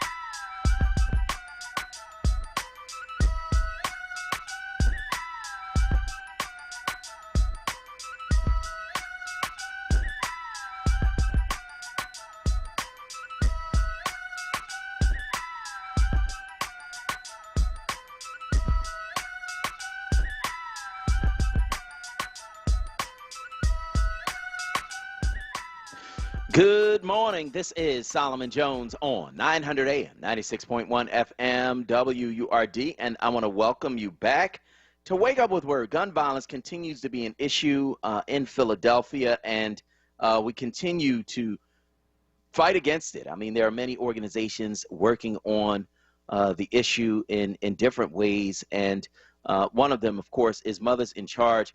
And joining us now, Dr. Dorothy Johnson-Spite. She is the founder and executive director of Mothers in Charge. She joins us to talk about what her organization is doing to help fight gun violence. Dr. Spite, good morning. Good morning, Solomon, and good morning, WURD family. How you doing? I'm doing so-so. I'm doing so-so. A lot of things going on, as you know, and as you reported on a daily basis, but I'm doing pretty good. Mm-hmm. Yeah, things are crazy. Things are absolutely crazy. And if you get caught up in the news cycle of what's going on a national basis, it's easy to not necessarily forget, but to minimize what's going on locally, especially on the issue of gun violence. Your organization, of course, has been around for years fighting gun violence. Why did you found Mothers in Charge? I started Mothers in Charge because my 24-year-old son, Khalid, was shot 7 times over a parking space, and this has been like almost 20 years ago. Mothers in Charge was a way for me to deal with my grief and my pain and actually to survive his death. I knew there were many other families who had lost loved ones, and we started the organization in May of 2003, right there at Zion Baptist Church in May of 2003. We called families that we knew had lost loved ones and called them to say, what can we do to make a difference? And that's what we've been doing for almost the last 18 years. And I know you do that in a number of ways. How do you go about trying to make a difference in the lives of Philadelphians and make sure that other people don't suffer that same kind of loss? Right. Well, of course, the first thing we want to do is support families who've been impacted by violence. That's kind of our main thing that we do, supporting them, letting them know that they can get through, providing grief support counseling, individual and group counseling, things like that. But I always said in the very beginning that I wanted it to be a way that we educate, support, prevention, and intervention. So that's also what we do, supporting families and then providing intervention and prevention. Something we call PI, Public Information Education. So it's ways that we inform the public about different things and how we teach trauma-informed solutions and care. We also do things like anger management, because a lot of the things that we see happening in our city is a result of people not being able to manage their anger, or manage their emotions. So every week, and we used to do this, of course, before COVID in our office, we had 2 sessions a week where we would get people coming to us who had anger issues. And they would come, of course, saying, I'm not angry. I don't know why my probation sent me here or this and the other. But I would stand oftentimes in the back of the room and hear them give testimonies about how they now have skills to deal with the anger after attending maybe 9 sessions. It's a 9-session program where they get skills to manage their anger. And that has been a real, I think, a way that we address violence in our community. It's letting people know that they can manage their anger. They can do things other than conflict, fighting, or pulling guns on people. And I've heard people give testimony saying, if I didn't have these skills, if I wasn't taught these skills, I know what I would have done last night to my baby's mama's boyfriend or something like that. So we know that we are truly making a difference on those kind of issues. Of course, we provide grief support as well, educating people on what they experience when the traumatic death of a loved one, someone who's been murdered. It's a different kind of grief. Yeah. It's really traumatic. It's complicated. It's a lot different from, and I'm not saying that it's not important to lose a loved one, a grandmom or someone, but it's not the same thing. You don't have to go through the court system or the judicial system or the police investigations and things like that. So grief support with a homicide is so much different than, losing a loved one through an illness or something like that. So these are the kind of things that we teach and educate people on so they better understand. We believe oftentimes people would know better. If they knew better, they would do better. They would understand, some of the challenges that they're facing and things like that, and better be able to move through with our support and with the support of other organizations like Mothers in Charge that do this work. Yeah. What's interesting is that when COVID came along, a lot of organizations had to kind of change the way that they were doing things, had to kind of adjust on the fly. You couldn't have those in-person sessions with groups in a closed-in room like you used to. I know we had to make some adjustments with Man Up PHL. What kind of adjustments did you guys have to make? Well, we, too, had to make the same type of adjustments. Right now, our office is located in Delaware and Spring Garden. Unfortunately, only the few employees that we have can go into that building. We can no longer have our grief groups held there or our anger management groups, so we had to change dramatically our own system of providing support and education and do what we do. So now everything is virtual. Yep. We still do the anger management, we still do the grief support, we still do the support for children and things like that, but it's all virtual right now. And we've had to do some things where we taught people how to do virtual because everybody didn't know how to go to Zoom, which is not something that was a part of the way we lived up until recently. And it's not always comfortable for a lot of folks, and that's the challenge that we have oftentimes, still continue to reach our folks through Zoom. It's not maybe you want to talk about the death of your loved one on a Zoom call, but it's all we got now. So we try to encourage the best way we can, still try to do individual things like that with families. It's really been a challenge to continue to help people, especially during this time now with the COVID. That's just one more thing added to whatever folks are challenged by. Yeah, I agree wholeheartedly, and it's deep because the homicides haven't stopped. The violence hasn't stopped. The anger that makes those things happen hasn't stopped. And so, organizations like yours can't stop. And so you have to figure out a way to navigate that, even as people might be uncomfortable with doing it a different way. Like before this whole thing, I hadn't even heard of Zoom. Like, what's Zoom? What do you mean Zoom? And a lot of people we deal with haven't heard of it either. But I think that, you know, we've made the adjustment. How have you seen your clients change and the people that you serve change as a result of the change in the way that we've had to do things? It's been very taxing, you know, and you're talking about families oftentimes that we serve who are dealing with, like I said, complicated grief. They're dealing with a lot of pain as a result of the death of a loved one. And then they have to be kind of isolated, or they kind of have to be alone. Oftentimes, you know, they're not able to go out and interact as they normally would to get the kind of support that they would need from family and friends because of this, again, like a lockdown. It was actually a lockdown initially when we first started, of course. So they found themselves alone oftentimes dealing with grief, dealing with COVID, dealing with the loss of a job, dealing with, you know, no interaction with family and friends. It's been really, really hard. And we've been taxed a lot in terms of reaching families and having families reach out to us. You know, we're still doing what we do, though. We're doing it the best that we can. We oftentimes need volunteers. So, you know, if your listening audience is, you know, wanting or has skills or think that they can help in some way to help others, so that's what it's got to be about now. How do we help each other? Nobody else is really going to do it. We've got to be the ones right now going through this crisis that we're going through and these times that we're going through. We have to be really serious about how we reach out to one another and provide support and love and caring. We do. Agreed. Agreed. How do people learn more about Mothers in Charge, or if they want to volunteer or donate or any of those things? How do they find out more? Sure. And we need all of that. They can go to our website, of course, www.mothersincharge.org. As I stated, we are located at 520 North Delaware Avenue, but we're not doing anything in our office right now. So they can call. And when they call us, we give them information on how they can get on Zoom. We have flyers that we will, information we will send out, emails to them that they can, with instructions on how to get on Zoom if they are looking for grief support or anger management or any of the other services that we provide. So going to our website and also calling us. And the number to call is 215-228-1718. They can leave a message, or there's a number that they can get direct contact with someone who will answer that phone. All right. That is Dr. Dorothy Johnson-Spite. She is the founder and executive director of Mothers in Charge.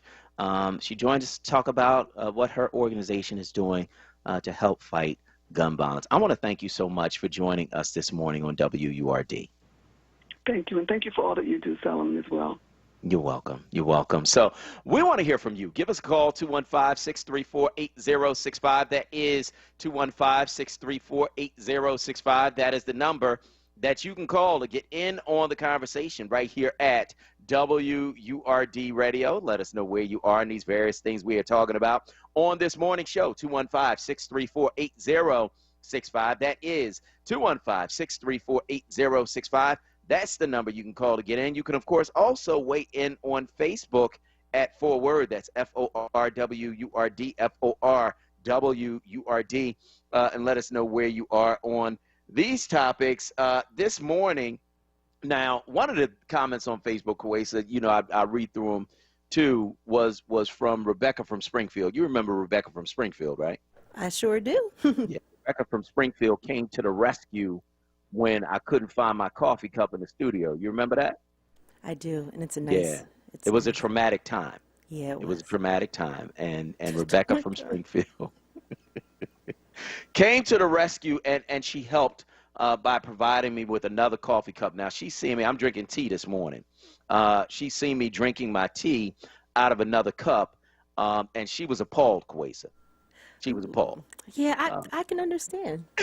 Where's your mug? What's going on? She said, where your mug at? And so I just want y'all to know, and I want Rebecca to know that I do have my mug. Here's my mug, right? I got some water in this mug. So I'm going to have a little water. And so all is well in the world. I still got my mug. It's one of my favorite mugs. Now I'm using the other one because it's got this top that keeps the tea hot. You know what I mean? So, but I still got my mug. I'm just drinking water out of it this morning. So all is right in the world. And I just want to make sure that y'all know that. So give me a call, 215-634-8065. That is 215-634-8065. That is the number you can call to get in on the conversation. You can also hit us on Facebook at onWURD. That's FORWURD, FORWURD, and let us know where you are on these various things we are talking about on this morning show. Uh-oh. Is that Rebecca? Okay, Rebecca's on line one. Go ahead, Rebecca. How you doing? Oh, good morning. How you doing? I'm doing well. I was concerned when I saw you ain't have no cup. Now, wait a minute. But anyway, I just praise God for y'all. But I want to tell you the things that help me. I'm a grandmother, and I'm an adult person, of course. Have adult children. So we do Zoom once a week with the family. And my grandchildren in college, they get in on it too. So we get a chance to see everybody once a week. That was my son's idea. I like that. Yeah, it was really good. And another thing is I look at Netflix a lot. These are some good ones. Yeah. Eye for Eye, Home is Where the Heart, the Killers Are. Jingle Jangle was good.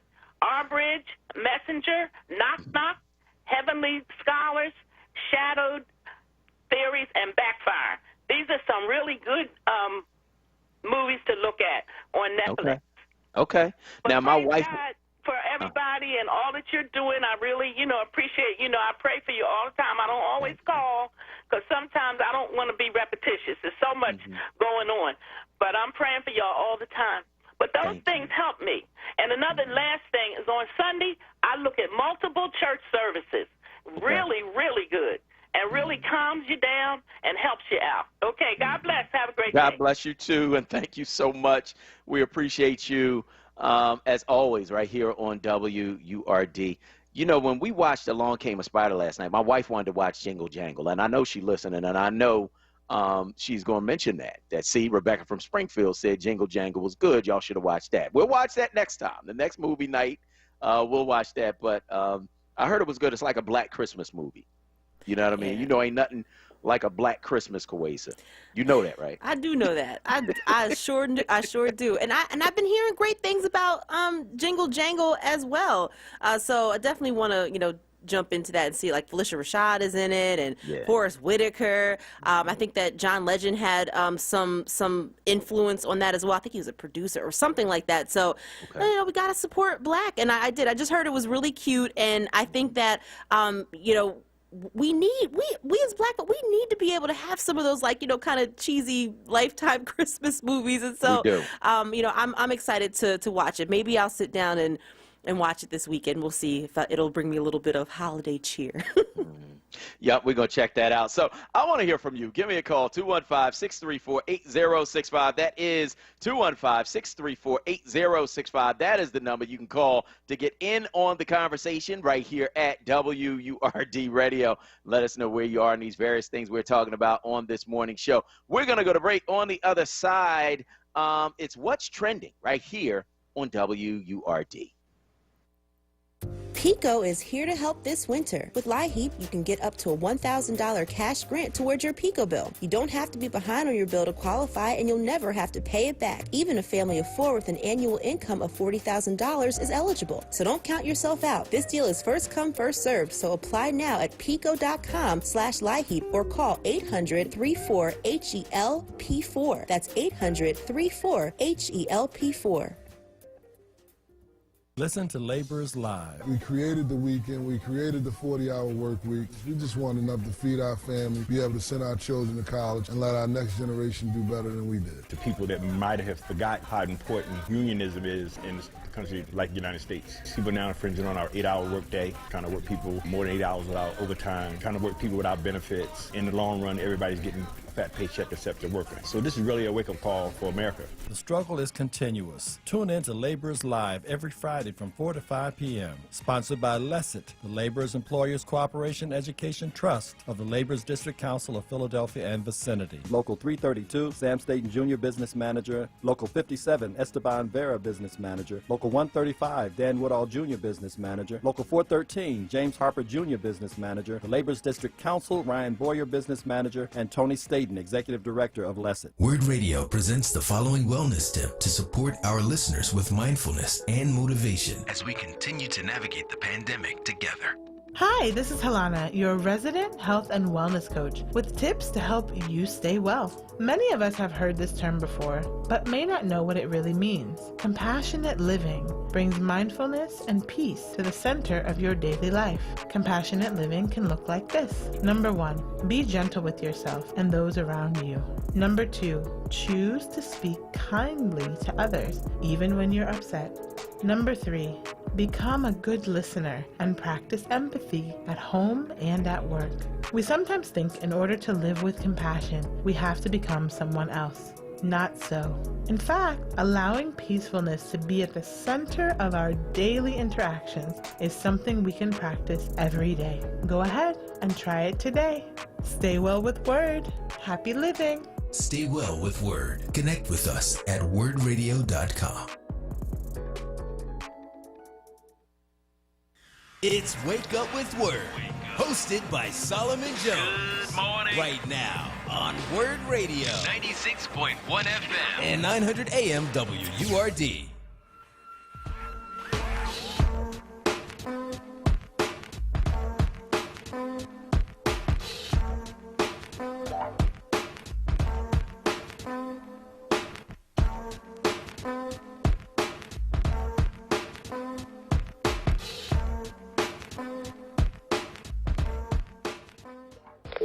All circuits are busy. Here's what's trending. Yo, that's crazy. On Wake Up with WURD. The family of Sinbad says the comedian actor is recovering from a recent stroke. The Atkins family says in a statement, "It is out of sincere love that we share Sinbad, our beloved husband and father, is recovering from that stroke. Sinbad is a light source of love and joy for many generations. We are faithful and optimistic that he will bring laughter in our hearts soon."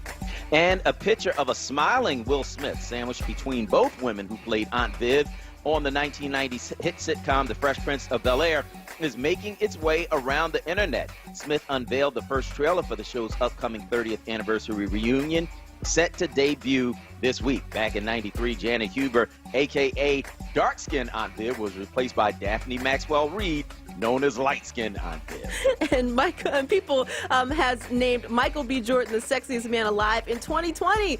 The magazine announced the hunky Black Panther star won the honor Tuesday night. The 33-year-old actor is one of Hollywood's most eligible bachelors and keeps his love life under wraps. His sexiest man alive win comes on the heels of musician John Legend's recent reign. And that is what's trending. All right, that's what's trending. Hey, I'm team dark-skinned Aunt Viv. For real. That's the real Aunt Viv. Matter of fact, I made a video a few years ago. I showed it in my church. People might remember that, where I was talking about mothers and classic mothers, black mothers, and I had pictures of the two Aunt Vivs, and I put the light skin one up first, and then I said, nah, the real Aunt Viv. And the dark skin one, she had flavor. She did. I loved her. Like she was my favorite. Like she really, really was.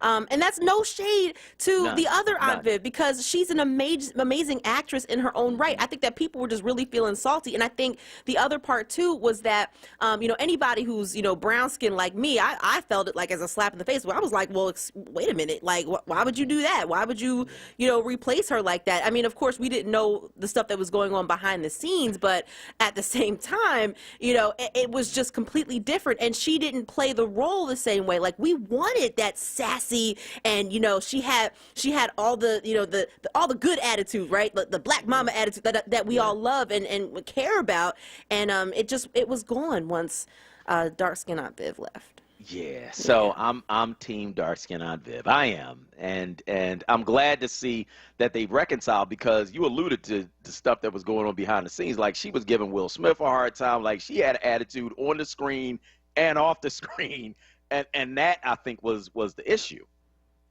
Yeah, I mean, there were a lot of little things that were kind of going on. And the other piece, though, too, is that, the show was called Fresh Prince of Bel-Air. It's about Will Smith, but I think that the other piece is you have a lot of these actors who are coming on who were well seasoned before they came into those roles. And so I think that sometimes that can be a little, difficult, having to kind of basically take a back seat to someone who really didn't have that much experience in the industry. And let's be honest, and I love Will Smith, I really do, but he had some shenanigans going on too, because he thought he was all that. And but again, it was about him. It wasn't about her, unfortunately. Yeah. And so, and it's deep because you're right. Early on, this was like his first, real acting gig.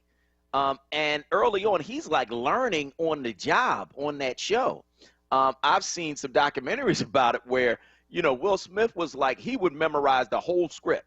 So he'd be mouthing other people's lines, and you could see it on camera while they're saying their lines in an attempt to make sure he don't mess up his line.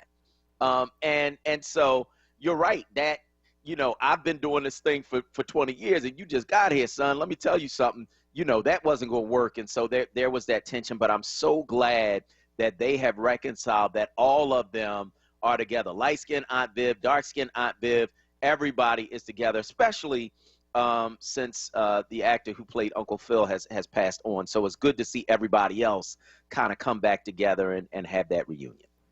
Yeah, definitely good. And it is sad that when the reunion occurs, we won't be seeing Uncle Phil, James Avery, we won't be seeing him because, I mean, really, in all honesty, he played that part. We loved him. My favorite scene is when Will Smith's dad comes back in the picture and then basically like checks out and leaves again, and Will Smith is devastated, and they just hugged and embraced, and a lot of that was not rehearsed. It was more spontaneous, and so it was such a touching scene, and it really spoke to the relationship that the two of them had on screen and off screen. So definitely rest in peace, Uncle Phil. Really. That's right. James Avery, of course, the actor who played that role. So we want to hear from you. Give us a call, 215-634-8065.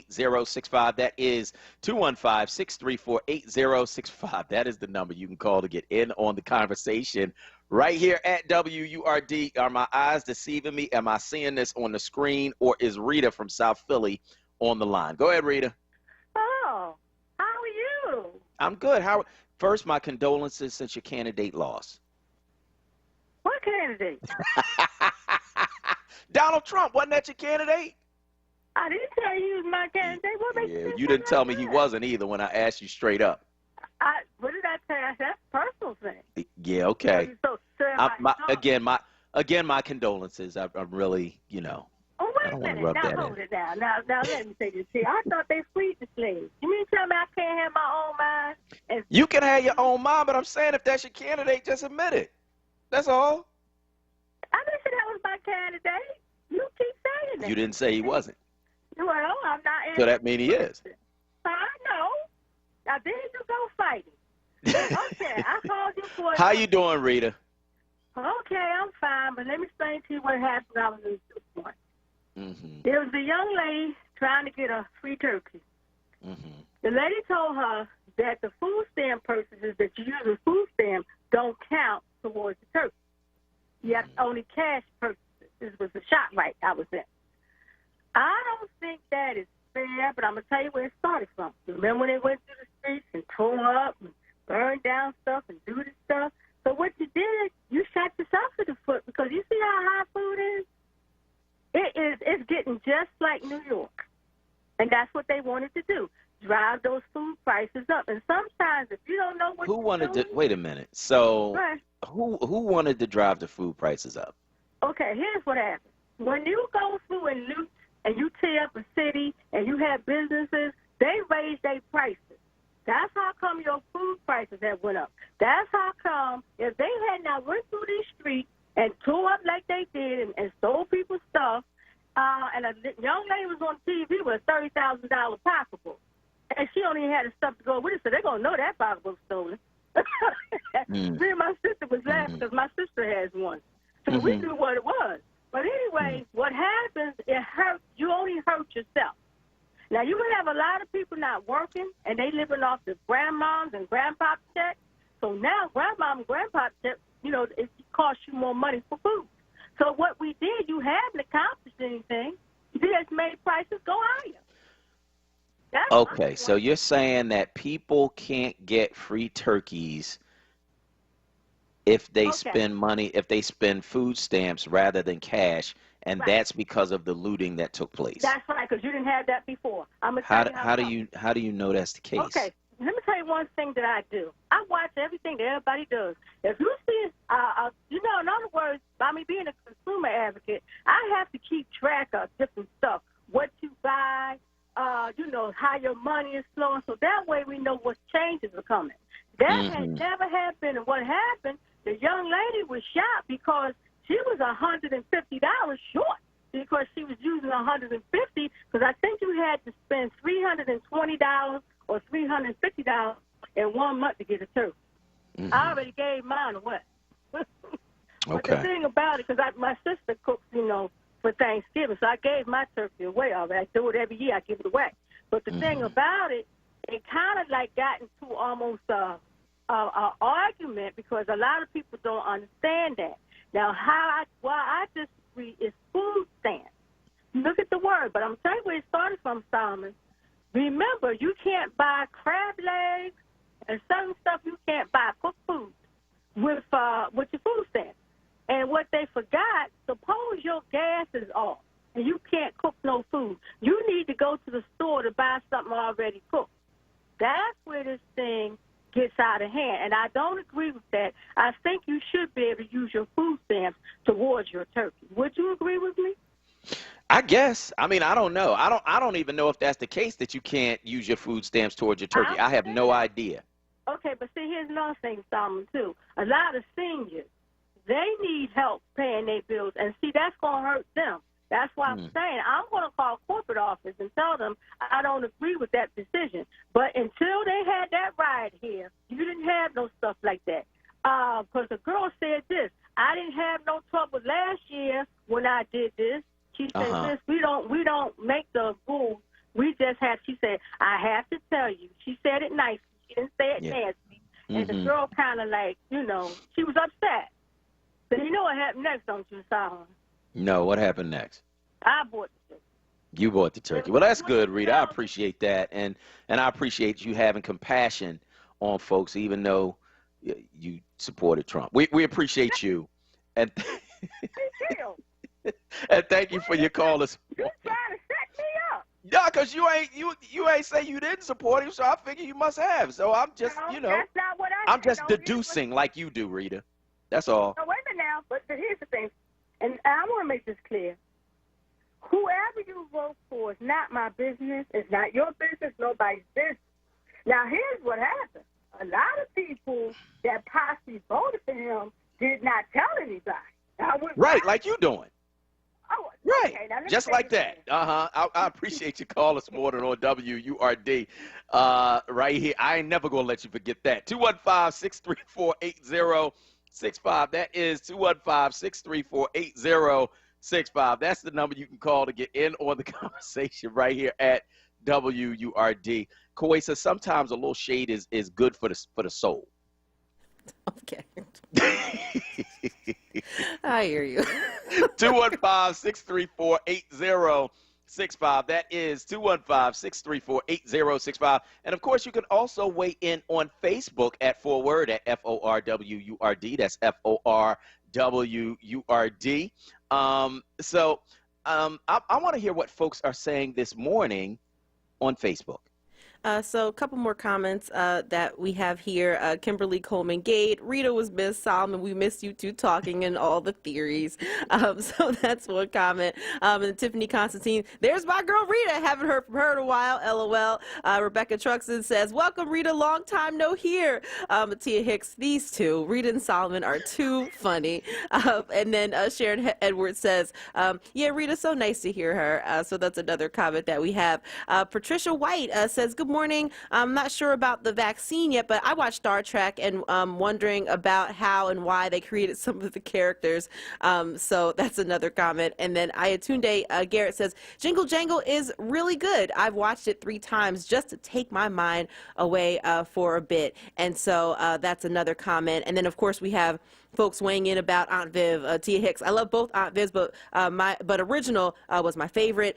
Geraldine Mayfield, I love the original Aunt Viv. And she also says she represented to me the real mothers. And Walter Davis, I concur, the dark-skinned Aunt Viv was strong and gave us a mother auntie matriarch role. So, and then lastly, Jay Bird Bryant says, thank you, Mothers in Charge. When our son was murdered 4 years ago and I needed help for my wife and daughters, I went to Mothers in Charge. They were there for our family. So those are just a couple of comments that we have on our Facebook page. All right. All right. So we are going to go to break. And on the other side of this break, we are going to hear from your favorite cousin and mine, Melanie Bryant Hurst. Dear Melanie, with another hilarious answer to one of life's biggest questions. I'm Solomon Jones. We'll be right back. Dietz & Watson has been making premium meats and artisan cheeses for over 80 years. And when it comes to stacking sandwiches and party platters, they've got something for everyone in the family, like maple honey turkey breast, American cheese, buffalo chicken, and more. So get to your local deli and taste 4 generations of family recipes. With Dietz & Watson on the table, you'll have everyone coming back for seconds and thirds. Dietz & Watson, it's a family thing since 1939. In Pennsylvania, it's now illegal to sell tobacco products, including cigarettes, cigars, chewing tobacco, vapes, or electronic cigarettes to anyone under 21. Stores can get fined up to $1,000 for selling tobacco to someone who is underage. Know the law. Check IDs. Post your retailer license. Make sure only employees have access to tobacco products and only sell tobacco products to customers aged 21 and older. Paid for with Pennsylvania taxpayer dollars. Monday through Thursday, keep it locked to WURD Radio.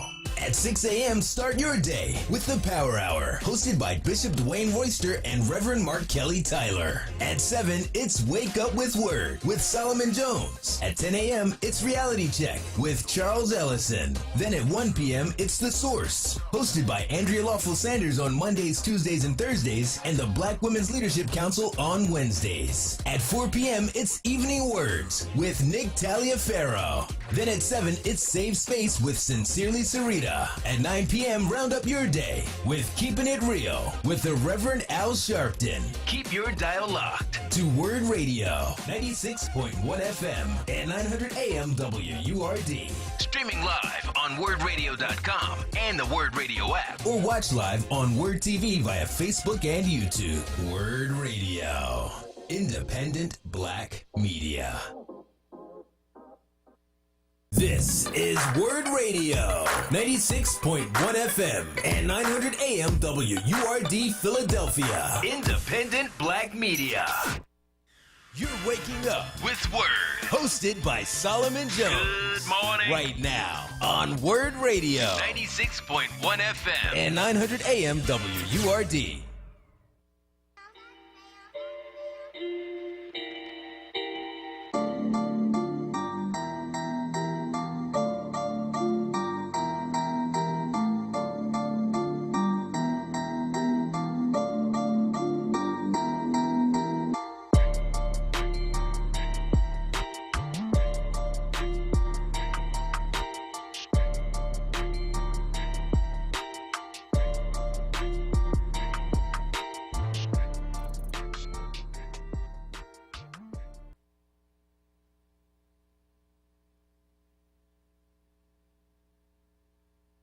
It's time to talk with your favorite cousin and mine, dear Melanie. Melanie Bryant Hurst. She's a doctoral candidate in social work at Widener University, First Lady of Mount Pisgah AME in Jersey City, New Jersey, where the Reverend Dr. Stanley Hurst II is the pastor. Melanie, good morning. Hey, Solomon, how are you? I'm doing well. How are you? I'm good. I'm preparing for Thanksgiving. Okay. You know, I'm ready for it. Okay. Here, got my elastic pants.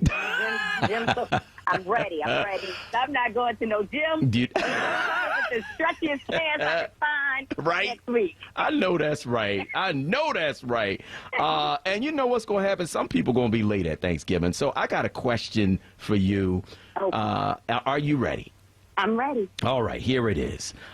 Dear Melanie, my friend is always late, and it's starting to affect our relationship. I feel stressed whenever we're supposed to meet somewhere because I know she won't be on time. Whenever I say something to her about it, she just laughs and says, I'm on CP time. Given that I'm about to lose a dear friend over it, I need to know where CP time came from and how we can make it go away. Signed, Clockin in Connecticut. Oh, yeah. Okay. So, dear Clockin in Connecticut, listen, first, on behalf of the Black delegation, let me say we are so sorry, not sorry about this phenomenon. I mean, we really are sorry, but not really. I mean, because it is what it is. So, CP time, it means colored people time. And so when you hear this phrase, automatically know this means that the time on your watch or your phone or whatever you're looking at is no longer accurate. So the phrase is meant to assert that someone somewhere is going to be late.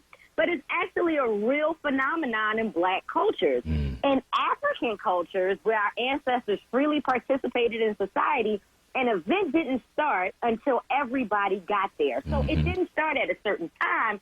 It literally started when everybody who is somebody got to the party. There was no pressure, no issues, no problems. It was real laid back and relaxed. Now, when folk arrived and were all gathered, that's when the party started. Talk about generational. Our internal time clocks match the clocks of our African brothers and sisters. So on occasion, Black folks run late to stuff. It is what it is. I would say that there are times when we are connecting to the ancestors. That's what I think it really is. Right. So this leaves folks who operate on a Western society's clock a bit baffled and confused. So since you understand that this is biological, let me give you a few examples so you can recognize when you need to adjust your watch for CP time. All right. Now, if you're calling, you ask your friend about their location and estimated time of arrival, and she responds, I'm right around the corner, adjust your watch. While she probably is around some corner, it's probably not your corner. Right. So just start adjusting your watch right there, okay? If you call and you ask your friend if she's getting dressed, and you ask how much longer, and she replies, give me 5 minutes, adjust your watch. 5 minutes in CP time is about 25 minutes, okay? Just adjust your watch. And listen, if you go to a Lauryn Hill concert and the concert starts at 7 p.m., you might as well go back home because Lauren is in the back talking directly to the ancestors, okay? And she ain't coming out till 12 o'clock in the morning. That's right. Or maybe she might come out the next morning after she eats breakfast. So that's an extreme example of CP time, okay? Now, listen, Black folk are not a monolith, so everyone is not affected by CP time all the time. That's right. Okay? However, there are some people who are always running on CP time, and Solomon, I am some people, and I'm not ashamed to admit it. I mean, I struggle so hard to get to places on time. In fact, it's so bad that I start praying, and I quote, God, give me a time blessing. I don't even know. One time Stanley said, what is a time blessing? I said, listen, the Bible says there's nothing too hard for God. That's right. So if God can create the heavens and the earth, then, Lord, please slow down these minutes, oh, great creator. Okay? So I'm starting to do a little better to assimilate to this Western society's time standard. Right. But it's really difficult. The best I can do is arrive somewhere right on time. Like, literally, if it starts at 9, I'm going to be there at 9. That is on time for me. Asking me to arrive earlier, it's just not going to happen. And you know what, Solomon? I know another person who is like this. You know who it is? Who? You. I know. I know. I'm thinking, look, Awesa like putting her head down like, yeah, you right. I'll be coming in here at 7 o'clock on the nose. 7:01, 7 o'clock and 30 seconds. You know what I mean? Like, for real. If it's like in the sevens, I think it still counts. You know, it's not in the 8s. That's it's right. The 7s. That's before 7:05. I'm on time. What you talking about? This is why you my cousin. Okay? It's genetic. It is what it is. It is. Solomon, I went to church on Sunday. I went to my home church. The church service started at 11:15. I mean, at 11. I got there at 11:15. I said, I ain't late. I ain't missed nothing. I am doing okay. I know. So, listen, clocking in Connecticut, I'm just letting you know, if you got a good friend, you got to keep her because she's really doing the best that she can with what she's inherited genetically, okay? That's It right. is what it is. It certainly is. It certainly is. Melanie, thank you so much for breaking down CP time for us. We now have a much better understanding of its ancestral nature and how it connects us to the continent. That's right, Solomon. And I'll see you. Dinner starts at 5. I'll see you at 5:15. I'll be there about 5:15, 5:20. And look, it's going to be at my house. I'm still going to be late. And you but it's true. We're like, where's Solomon? He's upstairs working. It's true. It's true. Like, you know, help us, Jesus. Help us, please, Lord. Oh, man, oh, man, oh, man. That is funny. Dear Melanie Bryant Hurst, she's a doctoral candidate in social work at Wiley University, and she's the first lady of Mount Pisgah AME in Jersey City, New Jersey. Plus, she my cousin. To see more of Melanie's work, go to askthepreacherswife.com. That's askthepreacherswife.com. Melanie, thanks so much. All right, so that is, oh man, my crazy cousin, and she is so right. And so we want to hear from you. Give us a call, 215-634-8065. That is 215-634-8065. That is the number you can call to get in on the conversation right here at WURD Radio. Let us know where you are and these various things we are talking about on this morning show, 215-634-8065. That is 215-634-8065. That's the number you can call to get in on the conversation right here at WURD Radio. Of course, people can also weigh in on Facebook at 4WURD. That's FORWURD, FORWURD. Kawesa, what are they saying this morning on Facebook? Have some more comments here. Atia Hicks says, wow, Melanie. So that's one comment. And then Sharon Edwards says, oh, my goodness, Lauryn Hill, that's another category of CP time. Very true. And then Phyllis Williams says, on time is your time. So that's another comment that I'm seeing here also. And then Lean Love is saying, oh, man, I guess my other ancestors are stronger in me because I'm always at least a half hour before the scheduled time. My European roots, we don't play. And then Geraldine Mayfield says, your cousin is too funny. So those are just a couple of comments that we have on our Facebook page. All right, 215-634-8065. That is 215-634-8065. That's the number you can call to get in on the conversation right here at WURD Radio. Let us know where you are on these various things we are talking about on this morning show. 215-634-8065. That is 215-634-8065. So I want to know some of the things you guys are doing during these crazy lockdowns, man, in order to have fun at home. I want to hear some of the creative stuff y'all doing because I might have to borrow it myself. We did movie night last night. I told my family I'm taking y'all to the movies. I made some popcorn. I made some nachos. I made some sliders. And we sat down and we watched Along Came a Spider. It was good.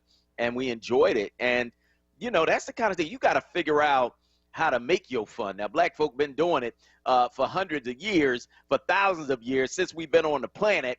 And since we were first, that's a long, long time. So, I mean, you know, I know y'all can do it now. So I want to hear from you. Give me a call, 215-634-8065. Keith from North Philly is on line one. Go ahead, Keith. Good morning, Solomon. Good morning, brother. Man, you know what? We needed this humor today, man, because the last 2 months been so serious, man. I'm thanking you, man. Your cousin, man, was right on time, baby. Oh, that was crazy. I thank you. It was like, wow. I wasn't even going to call until she just gave us so much joy this morning. And then just to comment on the black bill, like, look, and I ain't saying this just to be stereotypical, but I think, like, I'm the lightest in my family. Like, our side, but on my mother's side, everybody is you. And I always thought that was the most beautiful hue of us. Because, like, and then we was allowed to look at this like pretty black folks, right? But I'm there to die. She was the typical mother we need again today, man. She was phenomenal. Not to take away from the other one, but she was more like the ID, the real mom, man, that we grew up with. But thank you, man, for the humor. We need. Thank you. Thank you, Keith. We appreciate that, and thank you for your call this morning on WURD. Let's go to Olanian from Nicetown on line 2. Go ahead, Olanian. Hello. I really am enjoying the show. I like Rita to help us get Trump out the office. And as far as colored folks' time, when you look at the word colored, that's a past tense verb. So that means late anyway. That's all I have to say. All right, man, I want to thank you so much for your call this morning on WURD. Let's go to Derek from Colorado on line 3. Go ahead, Derek. Yes, you were talking earlier about the virus. And one thing I was looking through my, they said the next pandemic is going to be coming in from Brazil. And what's going on there, they were showing them, they were testing the bats down there, and they were testing the rodents. And they were testing the mosquitoes, too. And they said what's happening is when they're doing this, when they're, the Amazon forest, they're destroying that. And he says once they, because the cattle, they raise cattle down there, and so they're knocking all the trees in the forest and everything else like that. But they were just saying that's creating a lot of issues. So that's what they said the next pandemic is going to be coming from is from Brazil. Who said that? Was something I was looking through on the video. It was I think some scientist in Brazil. Okay. And they said, and then I spoke to somebody who was from, where she was from, Nigeria. And she was just telling me something. I was asking about malaria. She says, well, I've been told not to use valerian when you go to Nigeria and everything else. Like she said, well, what can work for you will work for me. And my thinking is that if they give people shots or anything else like that, it won't work for somebody else, and then you might be taking one shot, then another shot, then another shot until you get it right. So hopefully, well, I think, and I want to thank you for your call, and I appreciate it. I think that, a lot of times we need to check the source of the information that we get so that, we can confirm it in other places. And I also think, I want to deal with what's going on now. I can't worry about the next pandemic. I got to worry about what's going on right now. I got to deal with this right now. So that's kind of where I'm at. But I certainly appreciate you calling, and I appreciate your point of view. 215-634-8065. That is 215-634-8065. The one thing I do know, and Derek from Colorado is right when he says they are cutting down a lot of the Amazon forest. That is a mistake, right? Because the Amazon is known in some circles as the lungs of the earth because trees produce oxygen, right? And so when you start cutting down massive amounts of trees, you are harming the earth and you're harming the balance of the planet. I just think you have to care about the environment. You do. And I think that when you start to put your pockets before the environment, it ain't really gonna matter how much money you got when none of us can breathe.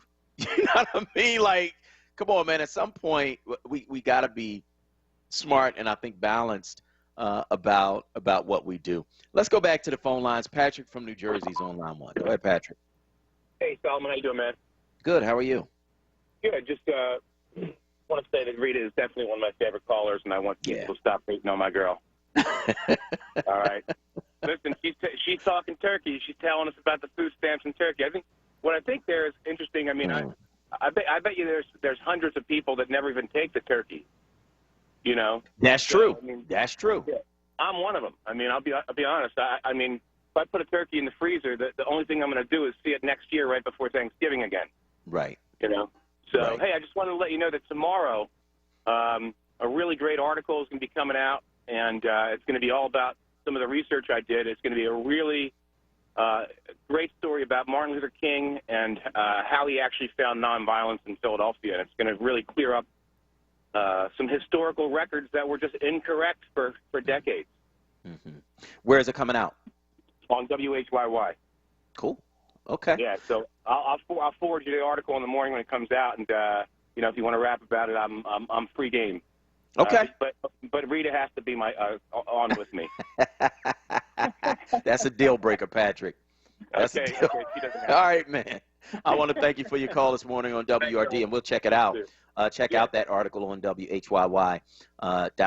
So I want to hear from you. Give us a call, 215-634-8065. That is 215-634-8065. That is the number that you can call to get in on the conversation right here at WURD Radio. Let us know where you are on these various things we're talking about on this morning show, including our top 3 stories, which are story number 1. President Trump on Tuesday fired the director of the federal agency that vouched for the reliability of the 2020 election.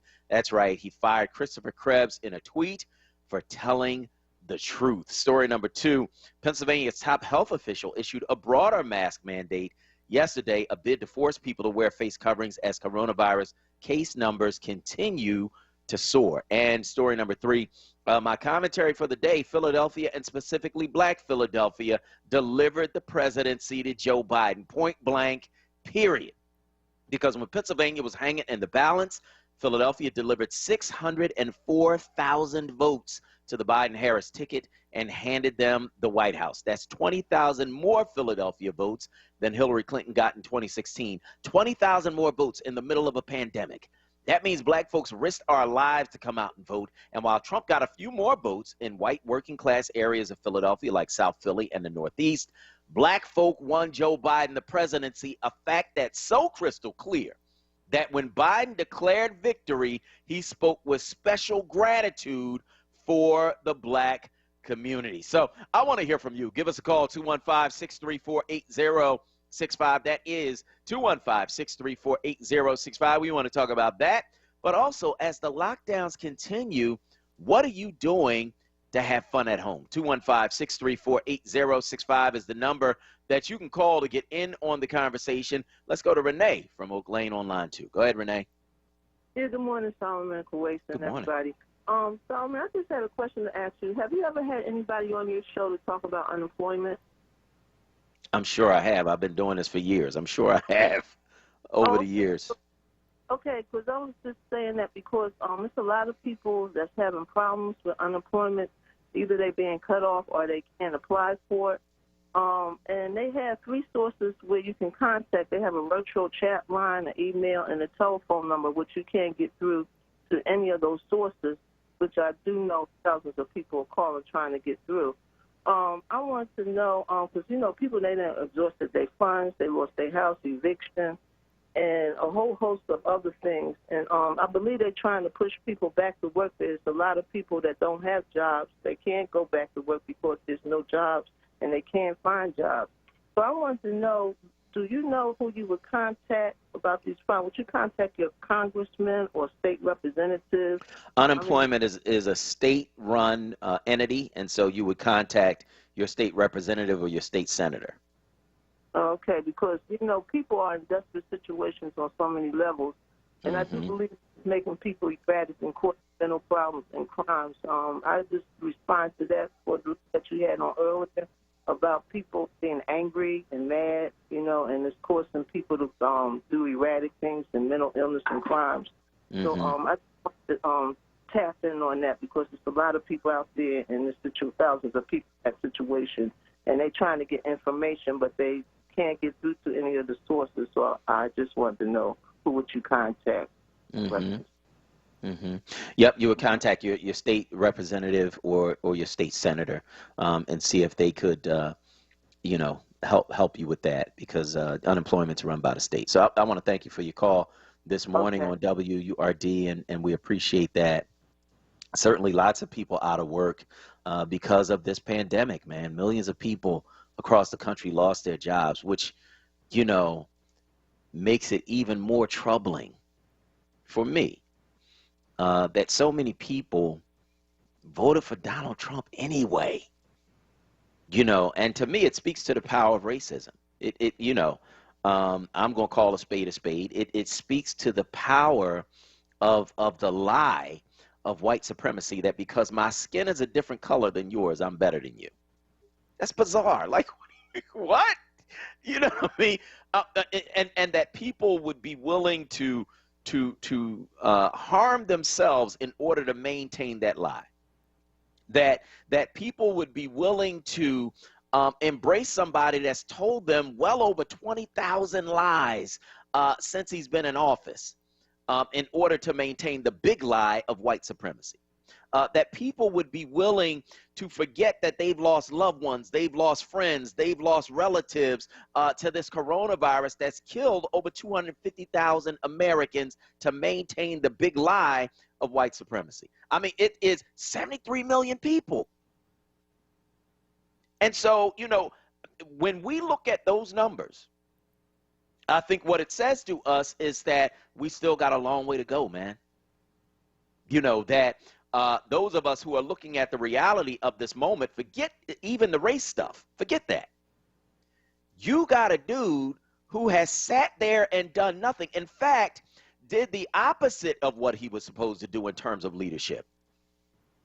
And it costs over 250,000 Americans their lives. You got a dude who spends more time on Twitter than he does working. You got a dude who was golfing when the election was called. You got a dude who is sitting there, and rather than formulating policy, he's watching television to see what they're saying about him.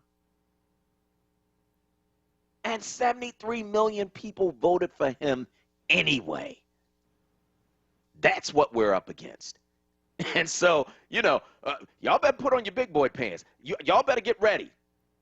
Because the bottom line is this, that in the same way that we stuck together in order to bring about the results in this election, we have to stick together to bring about results in economics in our community, to bring about results in education in our community, to bring about results in supporting black businesses, to bring about results in supporting our own family members. Like, we have to stick together.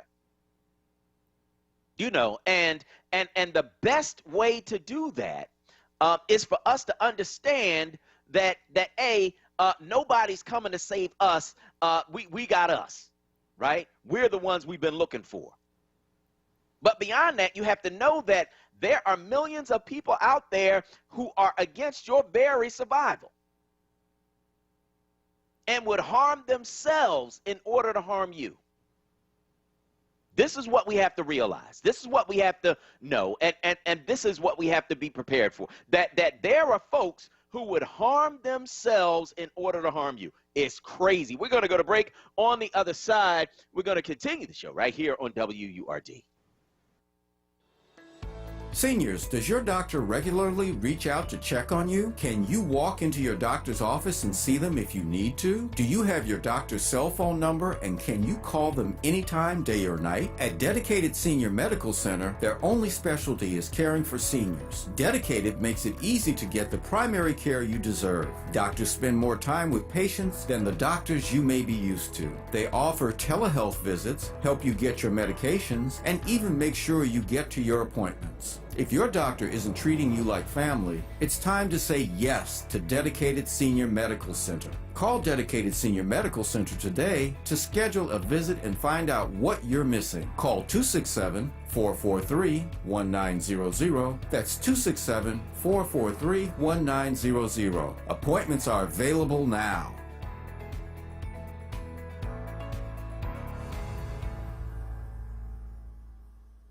Tune in this Saturday from 5 to 6 p.m. for the Islam Today show, with a perspective on moral guidance and Islamic principles and values.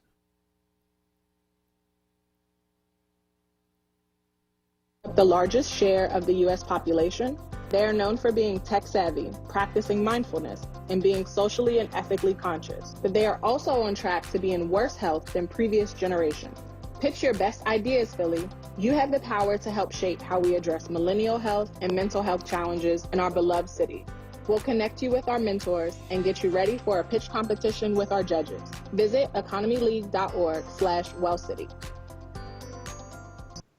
Backed by popular demand. It's Wake Up with Word, hosted by Solomon Jones. Right now on Word Radio, 96.1 FM and 900 AM WURD.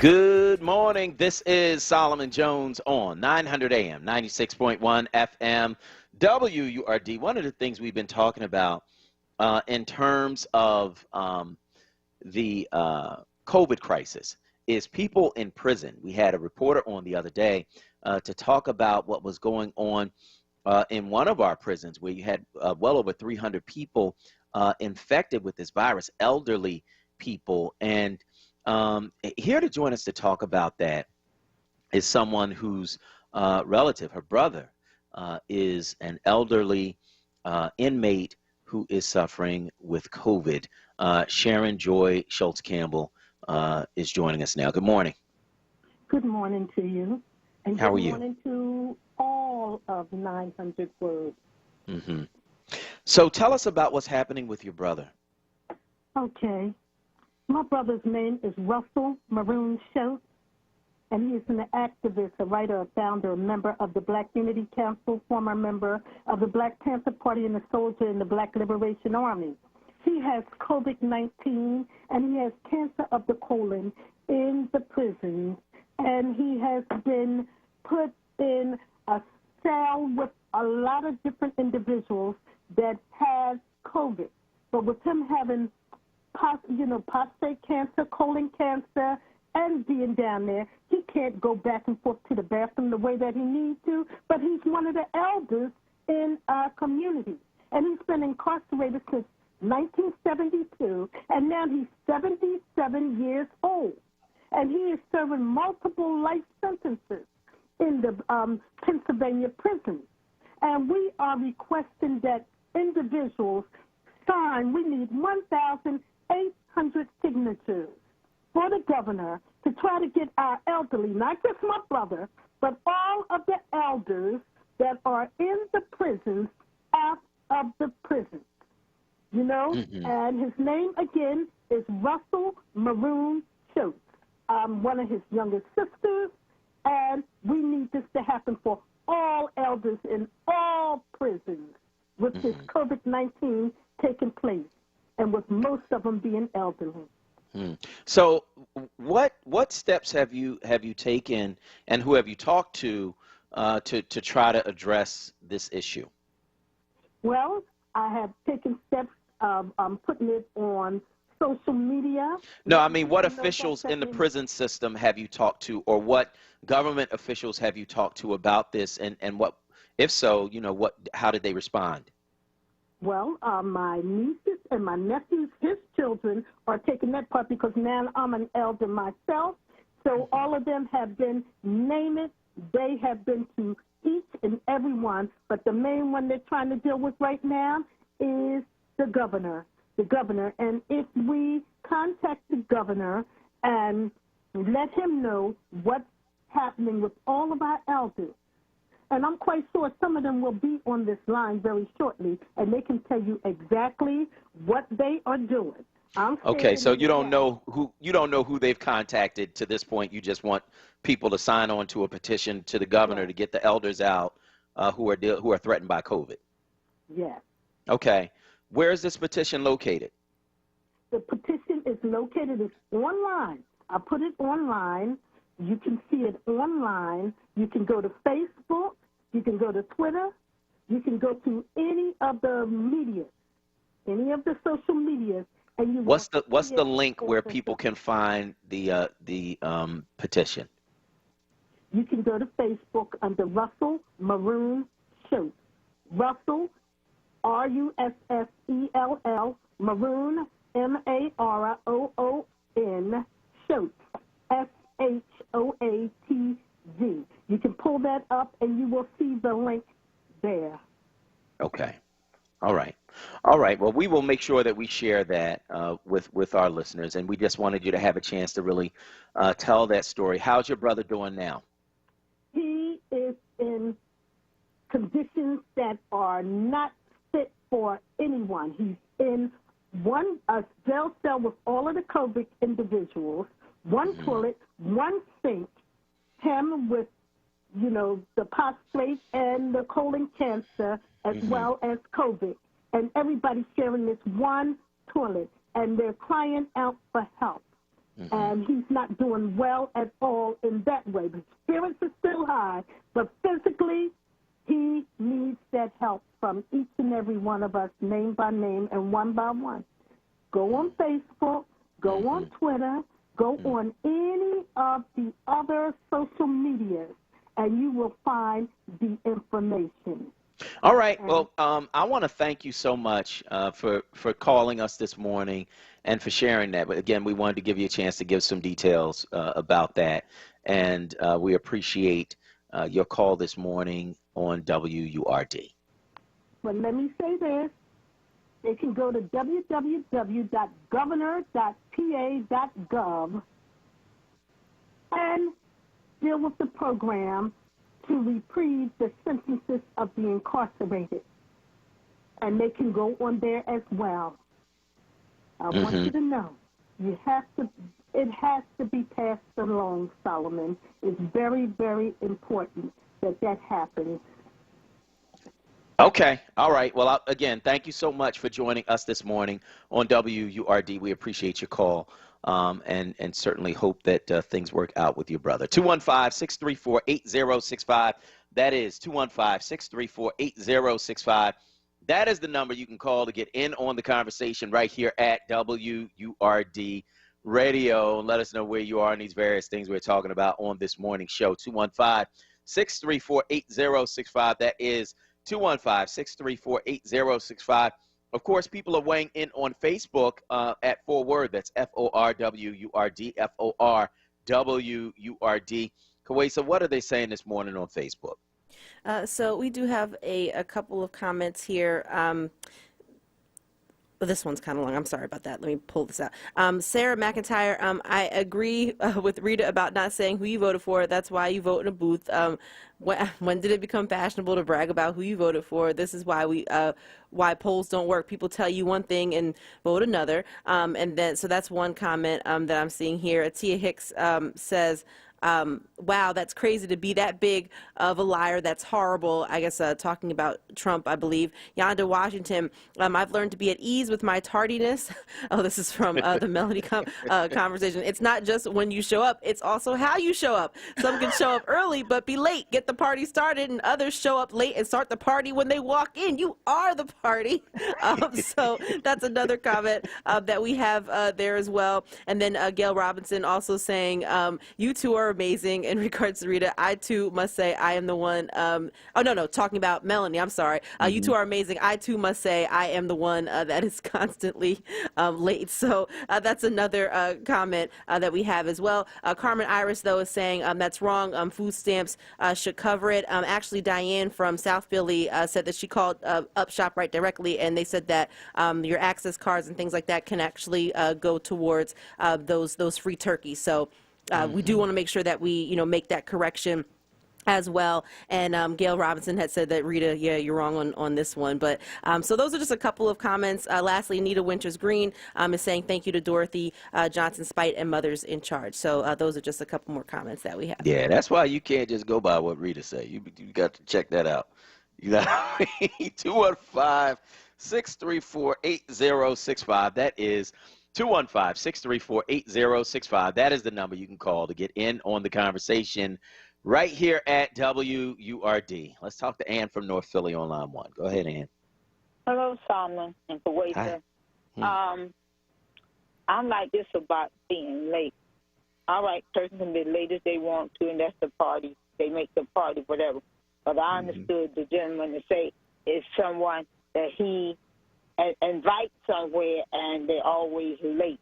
Now, with me, in a case like that, But my granddaughter say, that's not cute. You're not cute. If you want to make the grand entrance all the time, I mean, that's on you.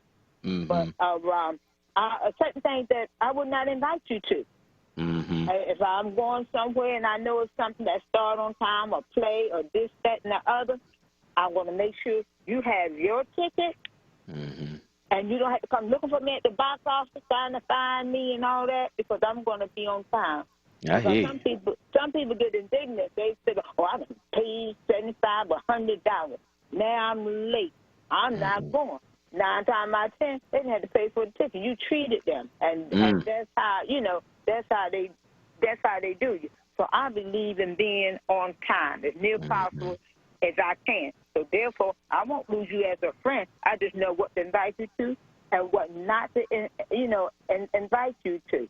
If I'm looking for, like he might be looking for her to go on his own, well, I wouldn't be looking for you to do nothing but get there the best way you can. And because I really think it's real ignorant of you to do that. That's my opinion. Okay. All right. I hear you. All right. You get there the best way you can. Ms. Ann, I want to thank you for your call this morning on WURD. We appreciate it. 215-634-8065. That is 215-634-8065. That is the number that you can call to get in on the conversation right here at WURD Radio. Let us know where you are in these various things we're talking about. We talking about CP time. Ms. Ann said, I just know where to invite you and where not to invite you. You know what I mean? You just get there the best way you can. I love that. 215-634-8065. That is 215-634-8065. That is the number you can call to get in on the conversation right here at WURD Radio and let us know where you are on these various topics. So the other thing I want to know, and I've been asking you guys, what are you doing to make your own fun at home as these lockdowns continue? What are you doing? How are you being creative in order to have your own fun and do your own thing at home, even though we're locked down? So I want to hear from you about that. Give us a call, 215-634-8065. That is 215-634-8065. That is the number you can call to get in on the conversation right here at WURD Radio. We did try to play a board game, Kawesa. We played Taboo, and it didn't work out well. It didn't work out well, you know. It was my wife and my daughter against me and my son, and they killed us. It was not pretty. So we won't be playing Taboo. Taboo is one of those games. But you know what, though? It's so funny. Like, I have some of the best family memories from playing Taboo. I'll never forget. This was several Thanksgivings ago, and we go to see my family up in North Jersey because it's where I was born. And my cousin, she's trying to figure out, what the word is, and she's like, yeah, it's like Chinese food, and it's like, and she kept going off and on, and then it turned out to be feng shui, and I'm like, that's not. That's not Chinese food. No, it's not. What are you talking about? It was hilarious. So we laugh about it every single year, every time, we have that conversation. So Taboo was fun. I enjoy it. It's fun when you win. True.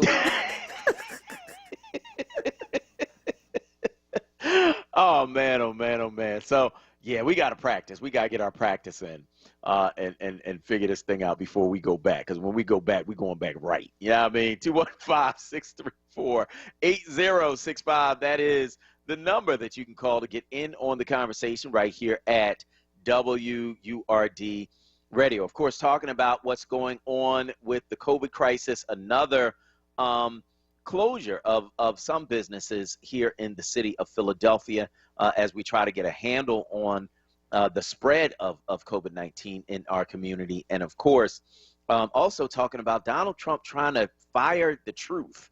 Like, a dude tells the truth and he's fired. That's crazy. And also talking about the numbers here in the city of Philadelphia and how black folk delivered the election for Joe Biden. I don't want to hear about the margin of victory. This is what I want to know. This is what I want to talk about. This is what I want to hear about. Now, I do have to give a shout out to my councilwoman and ward leader up here in the 50th ward, Sherelle Parker, because we kind of communicated about this this last night, that black folks showed up, and you cannot allow anyone to try to downplay that, to try to minimize that, to try to change the narrative around that. It's critically important. It's critically important. And I want y'all to hear me on this, that we maintain our own narrative, right? That we look at the numbers and see the truth, that 20,000 more votes came out of Philadelphia for Joe Biden. That's black folk showing up, right? Because you know what? To the victor goes the spoils. And if you can allow someone else to claim that they're the victor, to change the narrative, to change the story, then guess what? The spoils go to them, not you. You cannot allow that narrative to be changed. You have to challenge it every time you see it, because guess what? To the victor goes the spoils. We're going to go to break. On the other side, we're going to take your calls, starting with Michael from Columbus, Ohio. And you can get in at 215-634-8065. I'm Solomon Jones. We'll be right back. Dr. Martin Luther King Jr. once said, "Intelligence plus character, that is the goal of true education. For all young people to succeed in Philadelphia public schools, they need adequate resources and materials. But not all students have the same access and opportunities they deserve. As Philadelphia public schools continue to operate with remote learning, we at WURD Radio want to do our part to help students have the resources they need to be successful. Please join us and our community partners, Global Citizen and the Cayuga Elementary School, by donating supplies online so students have the same supplies we would want for our own children. Go to globalcitizen365.org to make an online contribution of supplies." He's back. This is Reverend Al Sharpton. Keeping it real with the Reverend Al Sharpton. In times like these, we have to stay connected. At a brand new time. Monday through Thursday, 9 p.m. till midnight. I'm excited that Keeping It Real returns to WURD. Keeping it real with the Reverend Al Sharpton. Monday through Thursday, 9 p.m. till midnight. This program is pre-recorded. No phone calls, please. Keep it locked to WURD 96.1 FM, 900 AM. WURDradio.com. Want the latest in WURD swag? Check out the shop tab on WURDradio.com. Hoodies, tees, and more in a variety of colors. The shop tab on WURDradio.com. Show the world that you're all about black. Talk media. Backed by popular demand. It's Wake Up with WURD, hosted by Solomon Jones. Right now on WURD Radio. 96.1 FM. And 900 AM WURD.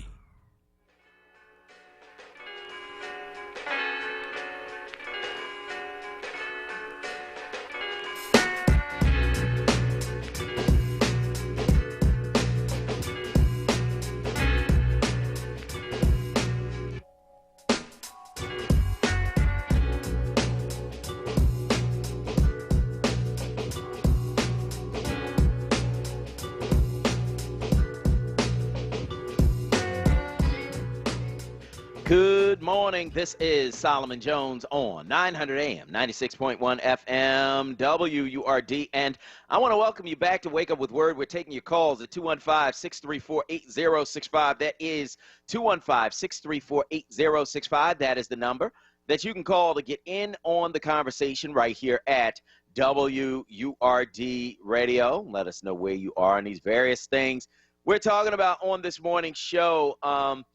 Michael B. Jordan named the sexiest man alive. So that's a couple of black dudes that got that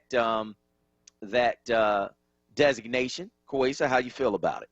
I feel pretty good about it. I'm not gonna lie. I mean, he's not. I think that he's a very attractive man. I'm not necessarily attracted to him, but he's gorgeous. Like let's be honest. But yeah, he joins the ranks with, I think, Denzel and Idris Elba and John Legend, who I was surprised when John Legend won. But hey, I like John Legend, from a singing standpoint. I don't think that he's ugly or anything like that. I was just like, what, really, John Legend? But yeah, so I'm happy. I mean, he's very attractive. So I mean, I think that they chose right in this case. Okay. After Creed, I think a lot of women and I'm sure men as well were looking at him like, some eye candy. I'm going to keep it to myself. But no, I'm quite happy. I'm happy for him. And actually, he's a New Jersey native, so I'm like, yeah, go Jersey. Okay. All right. All right. That's what's up. So I want to hear from you guys. Give me a call, 215-634-8065. That is 215-634-8065. Of course, also talking about the Fresh Prince of Bel-Air reunion with both Aunt Vivs. And I appreciate that. I do. Because I think both of them certainly, contributed to the show. I'm Team Dark Skin Aunt Viv. I am. But I think that it's good that you had somebody, once it got to the point where it was an untenable situation, where you had somebody who could step in and play that role as well. But I want to hear from you about that, too. Give us a call, 215-634-8065. And, of course, the lockdowns continue. What are you doing to have fun at home? Give us a call, 215-634-8065. That is 215-634-8065. Let's go to the phone lines and talk with Michael from Columbus, Ohio, on line 2. Go ahead, Michael. Hey, good morning, Solomon. Good morning. Thank you for having that lady on the show this morning to speak about Russell Schultz and all the elders who are suffering with COVID in prison. And I just wanted to point out, Lynn Washington, along with Angela Davis, they had a press conference on Tuesday, press conference from Amir, but they talked extensively about COVID, Russell Schultz as well, and all the prisoners. So it's just a great press conference with the topic of folks in prison, elder folks in prison with COVID. So if you get an opportunity, maybe you could look at that. I did put the link in there, but it was just some excellent information. And again, thank you so much for having that lady on the show. Yep, you're welcome, and thank you for your call this morning on WURD. 215-634-8065. That is 215-634-8065. That is the number you can call to get in on the conversation right here at WURD Radio. Let's go to the phone lines and talk to Julian from Alney on line 1. Go ahead. Oh, good morning, Solomon. I was just calling to say that my husband and I are having fun during COVID by decluttering our home and finding things that have been lost for years, but they are bringing smiles to our face. Love it. Yeah, my wife started decluttering the basement, and exactly. Yeah, she wanted me to come down there. I was like, oh, you have to. I did it last time. Things will go missing.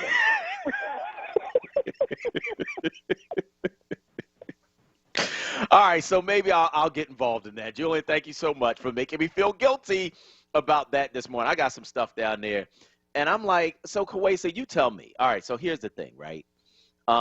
Some years ago, I went down in the basement, and we had all this boxes of stuff that had been sitting there for like years since we moved here, right? And I took the boxes of stuff. I bought some new bins. I cleaned out a lot of the stuff that was there that we obviously didn't need anymore and threw it away. And I took the bins and I put the stuff that we still wanted in the bins. And then I stored the bins in a space that we have under the basement steps, right? So all that stuff was stored. There was plenty of room. And over the years, certain people in my house, and I ain't gonna say who, like took my bins out and it cluttered it all over again, right? Now, if I already knew what I wanted that was in those bins, should I have to then go back through the bins again and be like, nah, well, now I don't want it, and now I do want it? So what do you think? I feel like no, like I don't. Okay, so the other thing is too, like sometimes, you know, when you're in a certain mood, you don't want to let certain things go, and so you might hold on to them just for like nostalgia purposes, and then you go back like maybe, you know, a couple years later and you're like, you know what, I don't really need this. But also I am all about not duplicating efforts. Like if I already went through you once, like if I already did what I had to do, I'm not going over there again. Like I'm not doing it. Like I don't want to do that, and so it's kind of a tricky situation, but yeah, no, I'm gonna say no. I don't think you should have to go back through the boxes. Well, wait till you get married. Listen, happy wife, happy life. That's remember that. Oh man, oh man, oh man. Yeah. So maybe one. Maybe I'll go through one and be like, okay, well, this is the stuff. No. No. Somebody calling her right now, like, yeah, he said. Yeah, so I'm gonna have to go back through that stuff. Again, 215-634-8065. Facebook, what do you think? So let's see what folks are saying on Facebook at FORWURD. That's FORWURD, FORWURD. And what are they saying this morning, Kawesa, on Facebook? So a couple more comments. Diane Fassett saying Denzel Washington is the man, handsome, classy, and hell of an actor. Talking about people's sexiest men alive. I'm not gonna lie. I kind of want Blair Underwood to be in there. I think that he's very attractive, and I'm wishing that he would get a turn on there. Nicole Street says, yes, the John Legend thing threw me off a little too, Queen K. Yeah, just a little bit. I don't know if anybody's seen those memes where like they have like John Legend and then next to him is like a picture of Arthur from the PBS show. Like it kind of resemble each other a little bit. And then Tia Hicks says, yes, those men mentioned earned that title. And Yonda Washington is saying, yep, no complaints in regards to that. And then Michelle Tulloch-Neal and Carmen Iris. Carmen Iris says, I agree, Kawesa. And Michelle Tulloch-Neal says, I was also surprised when John Legend got the title as well. Yonda Washington is also saying, I guess in regards to being late, my grandma says the same thing, and my uncle will leave you. I've been left by the church van he drove plenty times on Sundays. When they leave you in the church van, no. Short of left, folks. Yeah, no, I hear you on that. So those are just a couple more comments that we have on our Facebook page. Oh man, that's cold when they leave you in the church van. You outside the church like, wait, we just had the dinner in between services and now the van is gone. Like, yo, that is deep. 215-634-8065. That is 215-634-8065. That's the number you can call to get in on the conversation right here at WURD Radio. Let us know where you are on any of these things we are talking about on this morning show. 215-634-8065 is the number you can call to get in. And of course, our prayers go out to the family of Sinbad because he is recovering from a recent stroke. His family says that it's out of sincere love that we share Sinbad. Our beloved husband and father is recovering from a stroke. He's a source of love and joy for many generations. We're faithful and optimistic that he will bring laughter into our hearts soon. So we are, of course, praying for his family as they deal with that issue, man. It's so much just real stuff going on, which makes it even more bizarre that you've got a president who just manufactures crisis after crisis after crisis. And when a real crisis comes along, he ignores it. It is so crazy, man. I cannot wait until January 20th, man. We got to get this dude out. You know what I mean? Because the atmosphere has to change. You know, we spend so much time dealing with him and his foolishness that we don't have the energy really or the capacity to deal with some of the real stuff that we have to deal with because we're drained from him and his lies and just incompetence and just all of it, firing people for telling the truth like craziness, man. He got to go. So I am looking forward to that. But remember that you have to push back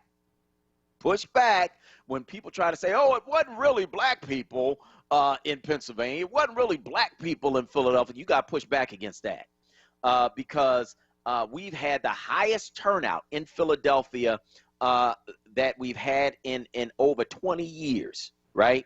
And so don't let nobody tell you that, oh, it wasn't really black people. Nah. Yes, it was, right? And yes, it was Philadelphia. The highest turnout we've had, not in 20, but in 25 years. Joe Biden won the presidency because of us, and now the bill is due. I want to thank everybody who joined us on today's show right here on WURD, including all of our guests, Dorothy Johnson-Spike, Sharon Joy Schultz-Campbell, Lynn Washington Jr., and of course, your favorite cousin of mine, Melanie Bryant Hurst. Dear Melanie, and now for producer Kawesa Mathis and everybody here at WURD Radio, I am your host, Solomon Jones, saying stay tuned for Reality Check with Charles Ellison, and tune in tomorrow at 7 for more. Wake up with Word. Peace.